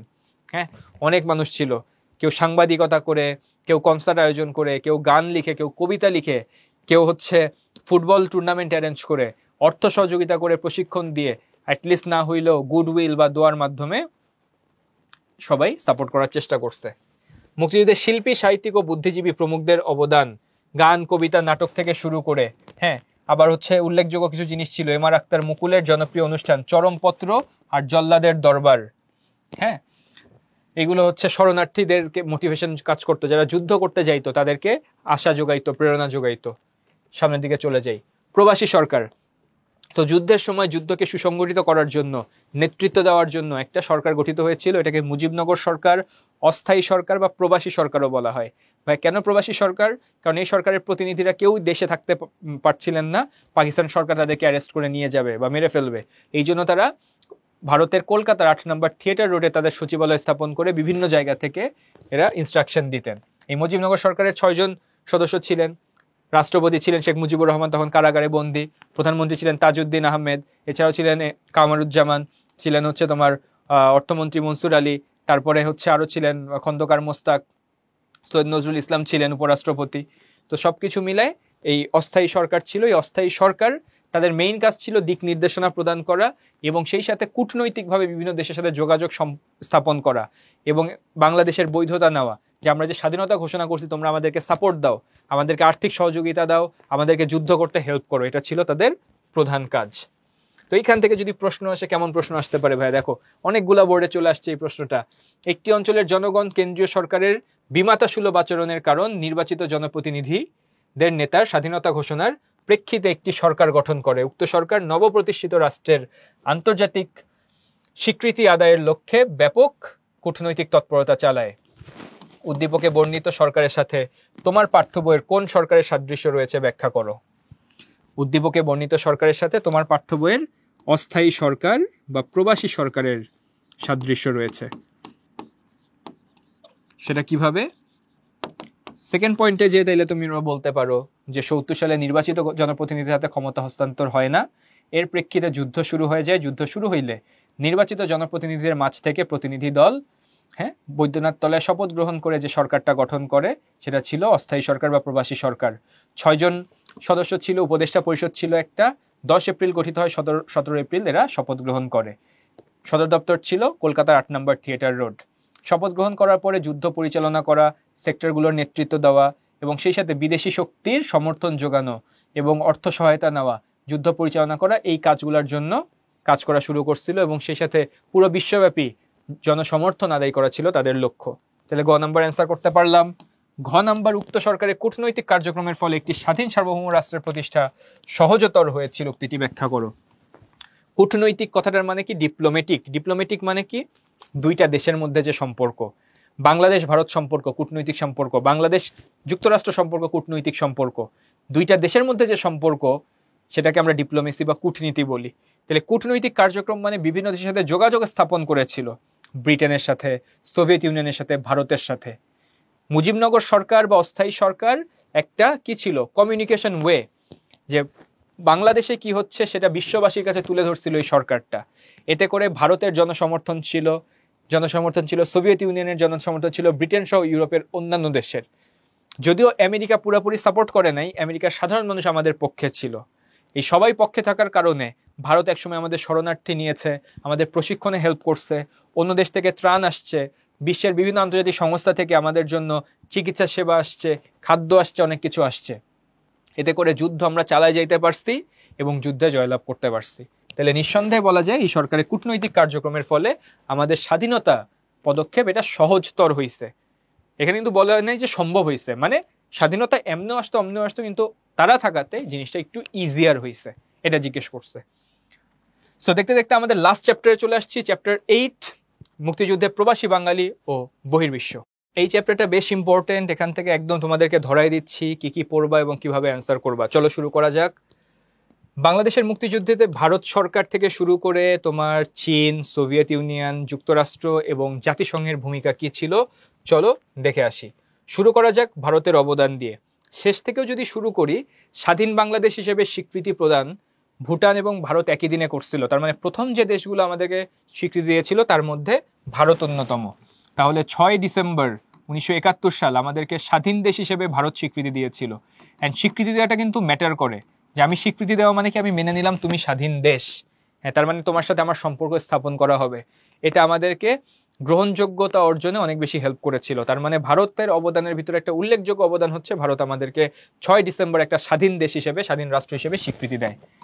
সামরিক সহায়তার কথা যদি বলি, যুদ্ধের শুরু থেকেই ভারতের নৈতিক অবস্থান ছিল বাংলাদেশের সাথে, কিন্তু যুদ্ধে নানা কারণে ভারত তখন অংশগ্রহণ করতে পারে নাই। তবে নভেম্বরের 21 তারিখে যে বাংলাদেশের মুক্তি বাহিনীর সাথে ভারতের যে সেনাবাহিনী সেটা যুক্ত হয়ে যৌথ বাহিনী গঠন করে। তাইলে কি হয়? যৌথ বাহিনী গঠন করে। যৌথ বাহিনী গঠন, এই যৌথ বাহিনী একসাথে পাকিস্তানি হানাদার বাহিনীর সাথে যুদ্ধ করে। কি করে? যুদ্ধ করে। এখানে প্রায় 10 লাখ ভারতীয় সেনা অংশ নেয়। অ্যান্ড যুদ্ধ ফুল ফ্লেজের যুদ্ধ চলে হচ্ছে 3 ডিসেম্বর থেকে 16 ডিসেম্বর, 13 দিন ব্যাপী যুদ্ধ।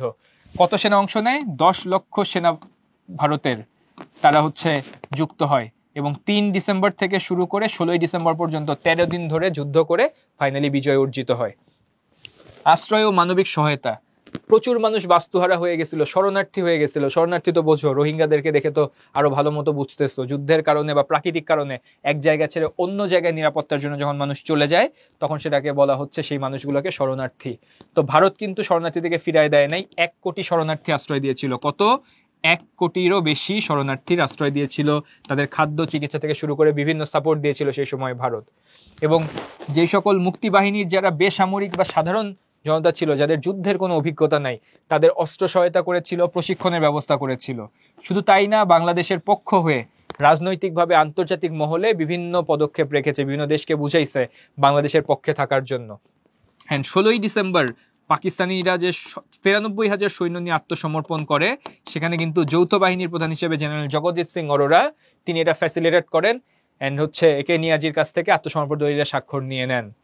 তাইলে একদম যুদ্ধের শুরু থেকে শেষ করে শেষ পর্যন্ত ভারত আমাদের সাথে ছিল, শরণার্থীদের আশ্রয় দিয়েছে, যুদ্ধের জন্য যৌথ বাহিনী গঠন করেছে, সামরিক প্রশিক্ষণ দিয়েছে, অস্ত্র সরবরাহ করেছে, বিশ্বে জনমত গড়ে তুলেছে এবং ফাইনালি স্বীকৃতি দিয়েছে এবং আত্মসমর্পণ দলিলে স্বাক্ষর করানোর মাধ্যমে বিজয় অর্জন করতে হেল্প করছে ভারত আমাদেরকে। বুঝলাম। তাইলে সোভিয়েত ইউনিয়নের কথা যদি বলি, সোভিয়েত ইউনিয়ন, প্রথম কথা কূটনৈতিক সমর্থন। সোভিয়েত ইউনিয়নের শুরু থেকে বাংলাদেশিদের পক্ষে একদম জোরালো অবস্থান নিয়েছিল এবং জাতিসংঘের সাধারণ পরিষদে ভেটো প্রদান করা। ভেটো মানে তো বুঝো, জাতিসংঘের 5টা দেশের কাছে বিশেষ ক্ষমতা আছে: যুক্তরাষ্ট্র, রাশিয়া, ফ্রান্স, ব্রিটেন এবং চীন। ভেটো মানে আমি মানি না। জাতিসংঘ কোনো সিদ্ধান্ত নিলে এই 5টা দেশের একটা দেশও যদি বলে আমি এটা মানি না, তার মানে সেটা বাতিল। তো যখন যুদ্ধ একদম যৌথ বাহিনী গঠিত হয়ে গেছে, পাকিস্তানের উপর ক্রমাগত অ্যাটাক হচ্ছে ডিসেম্বর মাসে, যুক্তরাষ্ট্র এবং জাতিসংঘের সাধারণ পরিষদের অন্যান্য দেশের পক্ষ থেকে 2বার যুদ্ধবিরতির প্রস্তাব আসে। কয়বার যুদ্ধবিরতির প্রস্তাব আসে? 2বার, এবং আরো একবার আসে, মোট 3বার যুদ্ধবিরতির প্রস্তাব আসে। 3বারই সোভিয়েত ইউনিয়ন নাকচ করে দেয় বা ভেটো প্রদান করে। এতে করে সুবিধা কি হয়? আরো কিছুদিন যুদ্ধ চালায় যাওয়া গেছে এবং পাকিস্তান যে আত্মসমর্পণ করছে সেটা ত্বরান্বিত হয়েছে। বলতে পারো ভাই যুদ্ধ থামাইলেই তো ভালো হইতো। না, যুদ্ধ থামাইলে যুদ্ধ বিরতি হইতো, বাংলাদেশ তখন স্বাধীন হইতো না। 2টা দেশের ভিতর যুদ্ধ থেমে গেছে, এখন শান্তি চুক্তি করো। হ্যাঁ, কিন্তু যুদ্ধ দীর্ঘদিন ধরে চলার কারণে পাকিস্তানিরা হার মেনে নিছে। তাইলে সোভিয়েত ইউনিয়ন যেহেতু যদি ভেটো না দিত ওই সময়, তাইলে কিন্তু অন্য একটা ঘটনা ঘটতে পারতো। তাইলে বাংলাদেশের প্রসঙ্গে সোভিয়েত ইউনিয়ন কয়বার ভেটো দিচ্ছে? 3বার ভেটো দিচ্ছে। তার পরবর্তীতে 1972 সালের 24 ফেব্রুয়ারি স্বাধীন দেশ হিসেবে বাংলাদেশকে স্বীকৃতি দেয়। বিশ্বের শক্তিশালী দেশ এবং পরাশক্তি দেশ হিসেবে সোভিয়েত ইউনিয়নই প্রথম যে বাংলাদেশকে স্বাধীন দেশ হিসেবে স্বীকৃতি দেয়। এবং প্রচার মাধ্যমে, বিভিন্ন গণমাধ্যমে, প্রিন্ট হোক বা হচ্ছে রেডিওর মাধ্যমে তারা বাংলাদেশের পক্ষে জনমত চালাচ্ছিল। ভারতের পাশে অবস্থান করছিল। ভারত সোভিয়েত মৈত্রী চুক্তি স্বাক্ষর হয়েছিল, যেই স্বাক্ষরের মাধ্যমে এই জায়গায় সাপোর্ট করার জন্য আরো বেশি লিগ্যাল গ্রাউন্ড তৈরি হয়। এবং চীন এবং মার্কিনরা, এরা তো পাকিস্তানের সাপোর্টে ছিল, এদের সব চক্রান্ত নস্যাৎ করার জন্য যাবতীয় যা করার সোভিয়েত ইউনিয়ন করছে। তাহলে সহজ করে বলতে গেলে পরাশক্তিদের মধ্যে থেকে সোভিয়েত ইউনিয়ন প্রথম থেকেই বাংলাদেশের স্বাধীনতা যুদ্ধের পক্ষে ছিল। হ্যাঁ, এবং জাতিসংঘের যেহেতু ভেটো পাওয়ার আছে, বাংলাদেশের বিপক্ষে যে ডিসিশনগুলো হতে যাচ্ছিল সেখানে ভেটো দিয়ে সে আটকায় দিছে। অ্যান্ড ফাইনালি 72 সালে আমাদেরকে স্বীকৃতি দিছে এবং যুদ্ধের মাঝখানেও আমাদেরকে কূটনৈতিকভাবে, গণমাধ্যমে প্রচারণা চালায় নানাভাবে আমাদের অবদান রাখছে। মার্কিন যুক্তরাষ্ট্র ডিপ্লোম্যাটিক ছিল। শুরু থেকেই যে পাকিস্তানকে সাপোর্ট করছে ব্যাপারটা কিন্তু এমন না। হ্যাঁ, কিন্তু পশ্চিম পাকিস্তানকেই বৈধ সরকার হিসেবে মেনে নিত। অ্যান্ড তারা মনে করতো যে পাকিস্তান বিভক্ত না হইলেই ভালো, অখণ্ড পাকিস্তানে বিশ্বাস করত মার্কিন যুক্তরাষ্ট্র। অ্যান্ড চীন যুক্তরাষ্ট্র সম্পর্ক উন্নয়নে পাকিস্তান ছিল একটা মাধ্যম বা মিডিয়াম। এই জন্য পাকিস্তানের প্রতি একটা সফট কর্নার ছিল তখন যুক্তরাষ্ট্রের। 1971 সালের ঘটনা, চীন যখন কমিউনিস্ট রাষ্ট্র হয়ে গেছে 1949 সালে, এরপর থেকে চীন যুক্তরাষ্ট্রের সম্পর্ক খারাপ। এই 70 সালের পর থেকে আবার ভালো হওয়া শুরু করছে। ওই টাইমে পাকিস্তান ছিল মাঝখানে মধ্যস্থতাকারী বা দালাল। 3 ডিসেম্বর যুদ্ধ শুরু হলে সরাসরি পাকিস্তানপন্থী হয়ে যায় মার্কিন যুক্তরাষ্ট্র। অ্যান্ড জাতিসংঘ যুদ্ধবিরতির প্রস্তাব দেয় 4 ডিসেম্বর ও 12 ডিসেম্বর, এই 2বার যুদ্ধবিরতির প্রস্তাব দেয়। এখানে ভেটো দেয় কে? রাশিয়া ভেটো দেয়, বলে না যুদ্ধবিরতি সম্ভব না। বাট মার্কিন কংগ্রেস মানে তাদের পার্লামেন্ট এবং তাদের নাগরিক সমাজ, তারা বাংলাদেশের পক্ষে ছিল। পাকিস্তানের কিন্তু মার্কিন যুক্তরাষ্ট্রের ম্যাডিসন স্কোয়ারে একটা কনসার্ট হয়েছে, কনসার্টের নাম হচ্ছে কনসার্ট ফর বাংলাদেশ। এখানে যা অর্থ হয়েছিল এটা যুদ্ধের জন্য ব্যয় করা হয়েছে।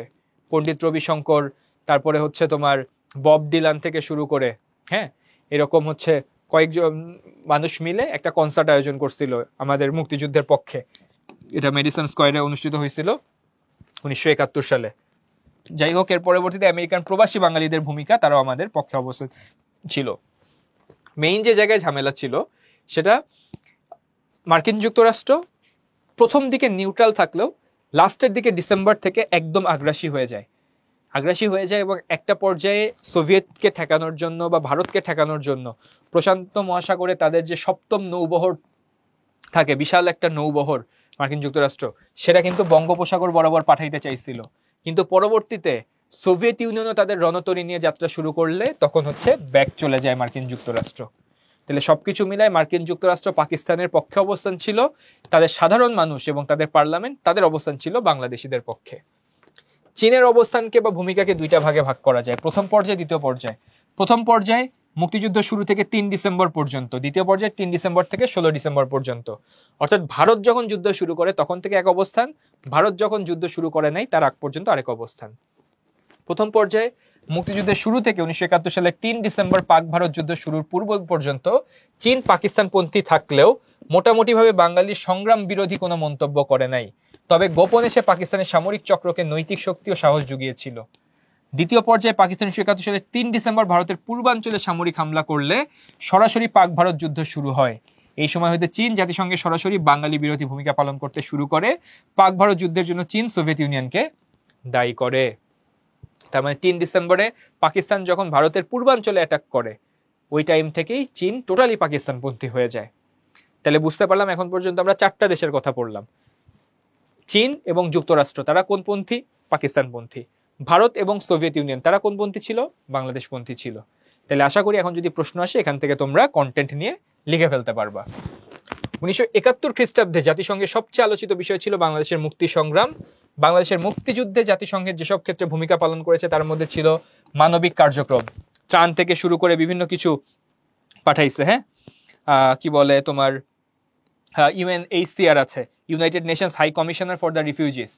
শরণার্থী সংকট মোকাবেলা করে জাতিসংঘের যে সংস্থা ইউএনএইচসিআর, তারা আমাদের যুদ্ধের সময় যারা শরণার্থী হয়েছিল, ভারতে আশ্রয় নিয়েছে, তাদেরকে মানে ত্রাণ দেওয়ার জন্য, তাদের খাদ্য বস্ত্র যোগানোর জন্য বিশেষ ভূমিকা পালন করে। এছাড়া ইউনিসেফ ছিল, ডাব্লিউএইচও ছিল, ফাও ছিল। ইউনিসেফ, ডাব্লিউএইচও অর্থাৎ হচ্ছে ওয়ার্ল্ড হেলথ অর্গানাইজেশন, ফাও মানে ফুড অ্যান্ড এগ্রিকালচার অর্গানাইজেশন। এরা কি করে? খাদ্য, বস্ত্র এবং চিকিৎসা সামগ্রী ভারতে যাতে পৌঁছায়, বাংলাদেশে যাতে পৌঁছায়, সেই সংক্রান্ত কার্যক্রম চালাইতে থাকে। এবং সেই সাথে জাতিসংঘ বারবার বলতে থাকে যে যুদ্ধ করা যাবে না, দুইটা দেশ আপোষে মীমাংসা করো, শান্তি চুক্তি করো, বাট যুদ্ধ করা যাবে না। যুদ্ধের বিপক্ষে ছিল শুরু থেকে জাতিসংঘ। অ্যান্ড পরবর্তীতে কি হয়? যুদ্ধ বন্ধ, এটা তো বললামই। মুজিবনগর সরকারও জাতিসংঘ, মুজিবনগর সরকারের সাথে জাতিসংঘের ফর্মাল সম্পর্ক ছিল, বাট যদিও জাতিসংঘ মুজিবনগর সরকারকে অফিসিয়ালি রিকগনাইজ করে নাই যে বৈধ সরকার, বাট দুইটা মানে পক্ষের মধ্যে যোগাযোগ ছিল এবং নৈতিক সমর্থন ছিল। এবং শেখ মুজিবুর রহমানের বিচার প্রসঙ্গে জাতিসংঘ, বাংলাদেশের স্বীকৃতি প্রদান প্রসঙ্গে জাতিসংঘ, সব জায়গাতেও কি বলে জাতিসংঘের ভূমিকা ছিল। জাতিসংঘের নিজস্ব তো ডিসিশন মেকিং কোনো ক্ষমতা নাই।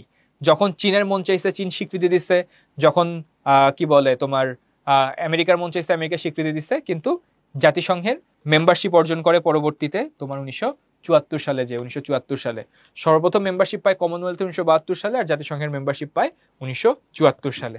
বুঝলাম। প্রশ্নে চলে যাই। মোজাম্বিক আফ্রিকার সর্বদক্ষিণের একটা দেশ। দেশটির পৃথিবী বিখ্যাত সমুদ্র সৈকত, আকর্ষণীয় প্রবাল দ্বীপ ও সুদৃশ্য ম্যানগ্রোভ বনাঞ্চল পর্যটকদের কাছে আকর্ষণীয় স্থান। ঔপনিবেশিক শক্তি কর্তৃক গৃহীত শাসনতান্ত্রিক অর্থনৈতিক নীতির ফলে জনমনে একসময় ধুমায়িত অসন্তোষ সৃষ্টি হয়, যার ফলে দেশটিতে দীর্ঘকালব্যাপী গেরিলা যুদ্ধের সূচনা ঘটে।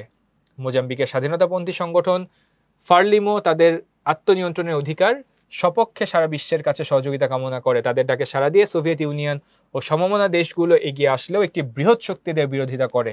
মিত্র দেশগুলোর প্রত্যক্ষ পরোক্ষ সহযোগিতায় মোজাম্বিক 1975 খ্রিস্টাব্দে স্বাধীন দেশ হিসেবে বিশ্বের মানচিত্রে স্থান লাভ করে। উদ্দীপকের মোজাম্বিকের মতো আমাদের স্বাধীনতা যুদ্ধে বিরোধিতাকারী বৃহৎ দেশটির ভূমিকা ব্যাখ্যা করো। উদ্দীপকে উল্লেখিত মোজাম্বিকের মতো আমাদের স্বাধীনতা যুদ্ধে বিরোধিতাকারী বৃহৎ দেশটি হলো যুক্তরাষ্ট্র। যুক্তরাষ্ট্র শুরু থেকেই বেশ কূটনৈতিক অবস্থানে ছিল। তারা অখণ্ড পাকিস্তান নীতিতে বিশ্বাস করত।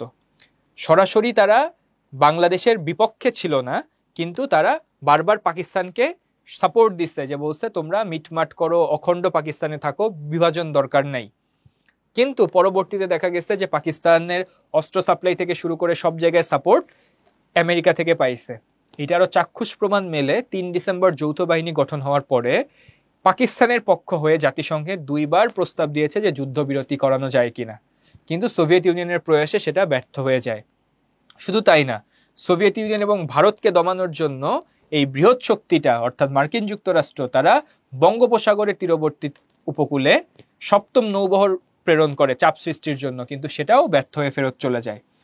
তো নানাভাবে, সামরিকভাবে, কূটনৈতিকভাবে, জনমত সৃষ্টি, সব দিকেই এই বৃহৎ দেশটা আমাদের তৎকালীন পূর্ব পাকিস্তান অর্থাৎ বর্তমান বাংলাদেশের স্বাধীনতা যুদ্ধের বিপক্ষে অবস্থান করেছিল।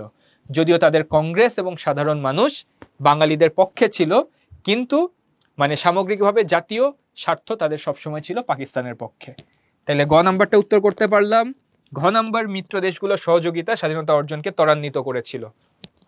মিত্র দেশগুলোর মধ্যে ভারত এবং সোভিয়েত ইউনিয়ন, এই দুইটা দেশের কথাই বলবো। মিত্র দেশগুলা, ভারত যদি আমাদেরকে শরণার্থী সহায়তা না দিত, আশ্রয় না দিত, প্রশিক্ষণ না দিত এবং যৌথ বাহিনী না গঠন করতো, আমাদের জন্য ডিফিকাল্ট হইতো। সোভিয়েত ইউনিয়ন যদি আমাদের হয়ে বিশ্বব্যাপী অ্যাডভোকেসি না করতো, জাতিসংঘে ভেটো না দিত, আমাদের জন্য স্বাধীনতা পাইতে, বিজয় অর্জন করতে দেরি হয়ে যেত। তাই আমাদের স্বাধীনতা অর্জনকে ত্বরান্বিত করছে কোনগুলা? ভারতের সহযোগিতা, যৌথ বাহিনী গঠন, ভারত কর্তৃক বাংলাদেশকে স্বীকৃতি, সোভিয়েত ইউনিয়ন কর্তৃক যুদ্ধবিরতির প্রস্তাবে ভেটো প্রদান করা। এই 3টা পয়েন্টও যদি মেনশন করে লিখতে পারো, ইনশাল্লাহ খুব ভালো নাম্বার পাবা। একদম লাস্ট পর্যায়ে চলে আসছি, লাস্ট প্রশ্ন আজকের ক্লাসের। 2022 সালের 24 ফেব্রুয়ারি রাশিয়া ইউক্রেনে একটি বড় আক্রমণ শুরু করে। জাতিসংঘের শরণার্থী বিষয়ক সংস্থা বলেছে, রুশ অভিযান শুরুর পরে 24 ঘন্টাতে ইউক্রেনের প্রায় 5 লক্ষ মানুষ গৃহহীন হয়ে সীমান্ত অতিক্রম করে পোল্যান্ড, মলদোভা, রোমেনিয়ার ভূখণ্ডে ঢুকে পড়েছে। পোল্যান্ড কর্তৃপক্ষ ঘোষণা দিয়েছে তারা 10 লক্ষ ইউক্রেনীয়কে শরণার্থীদের আশ্রয় দেবে। উদ্দীপকের ঘটনাটা তোমার পাঠ্য বইয়ের কোন অংশের সাথে সাদৃশ্যপূর্ণ? উদ্দীপকের ঘটনাটা আমার পাঠ্য বইয়ে 1971 সালে সংগঠিত স্বাধীনতা যুদ্ধে যে সময়টাতে প্রচুর পরিমাণে শরণার্থী ভারতে গিয়ে আশ্রয় নেয় ওই প্রসঙ্গের সাথে সম্পর্কিত। তো যুদ্ধ চলাকালীন সময়ে যুদ্ধবিধ্বস্ত হওয়ায় নিরাপত্তা বিঘ্নিত হলে এই দেশের প্রায় 1 কোটিরও বেশি মানুষ বিতাড়িত হয়ে তারা ভারতে যে আশ্রয় নেয়, সেই সময় ভারত শরণার্থীদেরকে আশ্রয় দেয় এবং বিভিন্ন আন্তর্জাতিক সংস্থার থ্রুতে তাদের খাদ্য, বস্ত্র এবং চিকিৎসার ব্যবস্থা শুরু করে। শুধু তাই না, এবং পরবর্তীতে এই শরণার্থীদের ছাড়াও অন্যান্য যারা যুদ্ধ করতেছিল তাদেরকে অস্ত্র সাপোর্ট দেওয়া, যুদ্ধের প্রশিক্ষণ দেওয়া শুরু করে। তাহলে এই ঘটনাটা শরণার্থীদেরকে আশ্রয় দিল, এই মানবিক ঘটনা বলি, এইটা ব্যাখ্যা করব। অন্য সাপোর্টগুলো এখানে বলার দরকার নেই। যৌথ বাহিনী গঠন করছে, যুদ্ধ করছে, এখানে শুধুমাত্র শরণার্থীদের আশ্রয় দিচ্ছে। জাস্ট লাইক ইউক্রেনকে সাপোর্ট দিচ্ছে পোল্যান্ড, এটার সাথে মিল রেখে আমরা ভারতের সাপোর্টটা বলবো। ঘ নম্বরে যে স্বাধীনতা যুদ্ধে আশ্রয় দানকারী দেশটি কিভাবে সহযোগিতা করেছিল, পাঠ্যপুস্তকে আলোকে বিশ্লেষণ করো। তাইলে প্রথমত নীতিগত অবস্থান, যুদ্ধের শুরু থেকেই নীতিগতভাবে ভারত বাংলাদেশের পক্ষে অবস্থান নিয়েছিল, আমাদের সমর্থন ছিল। নভেম্বর মাসে যৌথ বাহিনী গঠন, যৌথ বাহিনী গঠন করার পরবর্তীতে প্রায় 10 লক্ষ ভারতীয় সৈন্য 3 ডিসেম্বর থেকে শুরু করে 16 ডিসেম্বর পর্যন্ত 13 দিনব্যাপী যুদ্ধ করে এবং স্বীকৃতি প্রদান করে 6 ডিসেম্বর স্বাধীন বাংলাদেশ হিসেবে। 16 ডিসেম্বর আত্মসমর্পণ দলিলে স্বাক্ষর করে এবং সেই সাথে শরণার্থী আশ্রয় দেওয়া এবং যুদ্ধ প্রশিক্ষণ দেওয়া, যুদ্ধ অস্ত্র, এগুলোর মাধ্যমে আমাদের স্বাধীনতা অর্জন এবং বিজয় লাভকে ত্বরান্বিত করেছিল ভারত। তাহলে স্বাধীনতা যুদ্ধে আশ্রয় দানকারী দেশটি কিভাবে সহযোগিতা করছিল? প্রথমত শুরু থেকে নীতিগতভাবে আমাদের পক্ষে অবস্থান করেছিল। এরপরে নভেম্বর মাসে যৌথ বাহিনী গঠন করে 10 লক্ষের বেশি সেনা জয়েন করে। 3 ডিসেম্বর থেকে 16 ডিসেম্বর ফুল ফ্লেজের যুদ্ধ, 13 দিনের যুদ্ধে পাকিস্তানকে পরাজিত করে। 16 ডিসেম্বরে যে আত্মসমর্পণ দলিলে স্বাক্ষর করানোর মাধ্যমে বিজয় অর্জনেও হেল্প করে। 6 ডিসেম্বর স্বীকৃতি প্রদান করে আমাদেরকে স্বাধীন দেশ হিসেবে। এর মাঝে 1 কোটিরও বেশি শরণার্থীকে আশ্রয় দিয়েছিল। তাদের খাদ্য, বস্ত্র, বাসস্থান সরাসরি ভারত থেকে না আসলেও বিভিন্ন সংস্থার থ্রুতে শরণার্থীদের কাছে পৌঁছাইছে। এছাড়াও অন্যান্য যারা মুক্তিবাহিনীর সদস্য ছিল, সাধারণ সদস্য, তাদের প্রশিক্ষণ এবং অস্ত্র সাপ্লাই দিয়ে যুদ্ধে সম্পূর্ণভাবে সমর্থনে ছিল। অ্যান্সার বুঝলাম? ওকে, এর মধ্য দিয়ে আজকে আমাদের ক্লাস এখানেই শেষ হচ্ছে। একটা ক্লাসে তোমাদের ফুল ইতিহাস হয়তো কমপ্লিট করতে পারি নাই প্রথম পত্র, কিন্তু বেসিক জিনিসগুলো ধারণা দেওয়ার চেষ্টা করছি। এই ক্লাসটা যদি ভালো মতো দেখে যাও এবং ক্লাস নোটটা যদি একবার চোখ বুলায় যাও, ইনশাল্লাহ তোমার সৃজনশীল প্রশ্ন লিখতে এবং বেশ কিছু এমসিকিউ অ্যান্সার করতে, যে বোর্ড থেকে পরীক্ষা দাও না কেন, অনেকটা পথ তোমার জন্য ইজি হয়ে যাবে। আশা করছি খুব ভালো পরীক্ষা দিবে, সুন্দর পরীক্ষা দিবে এবং পরীক্ষা দেওয়ার পরবর্তীতে কেমন প্রশ্ন কমন পেলে এবং ক্লাস থেকে একটু হলেও উপকার পেয়েছো কিনা সেটা কিন্তু জানাতে ভুলবে না। দেখা হবে আবারও অন্য কোনো ক্লাসে, অন্য কোনো ভিডিওতে। সেই পর্যন্ত সবাই ভালো থেকো, সুস্থ থেকো। আল্লাহ হাফেজ।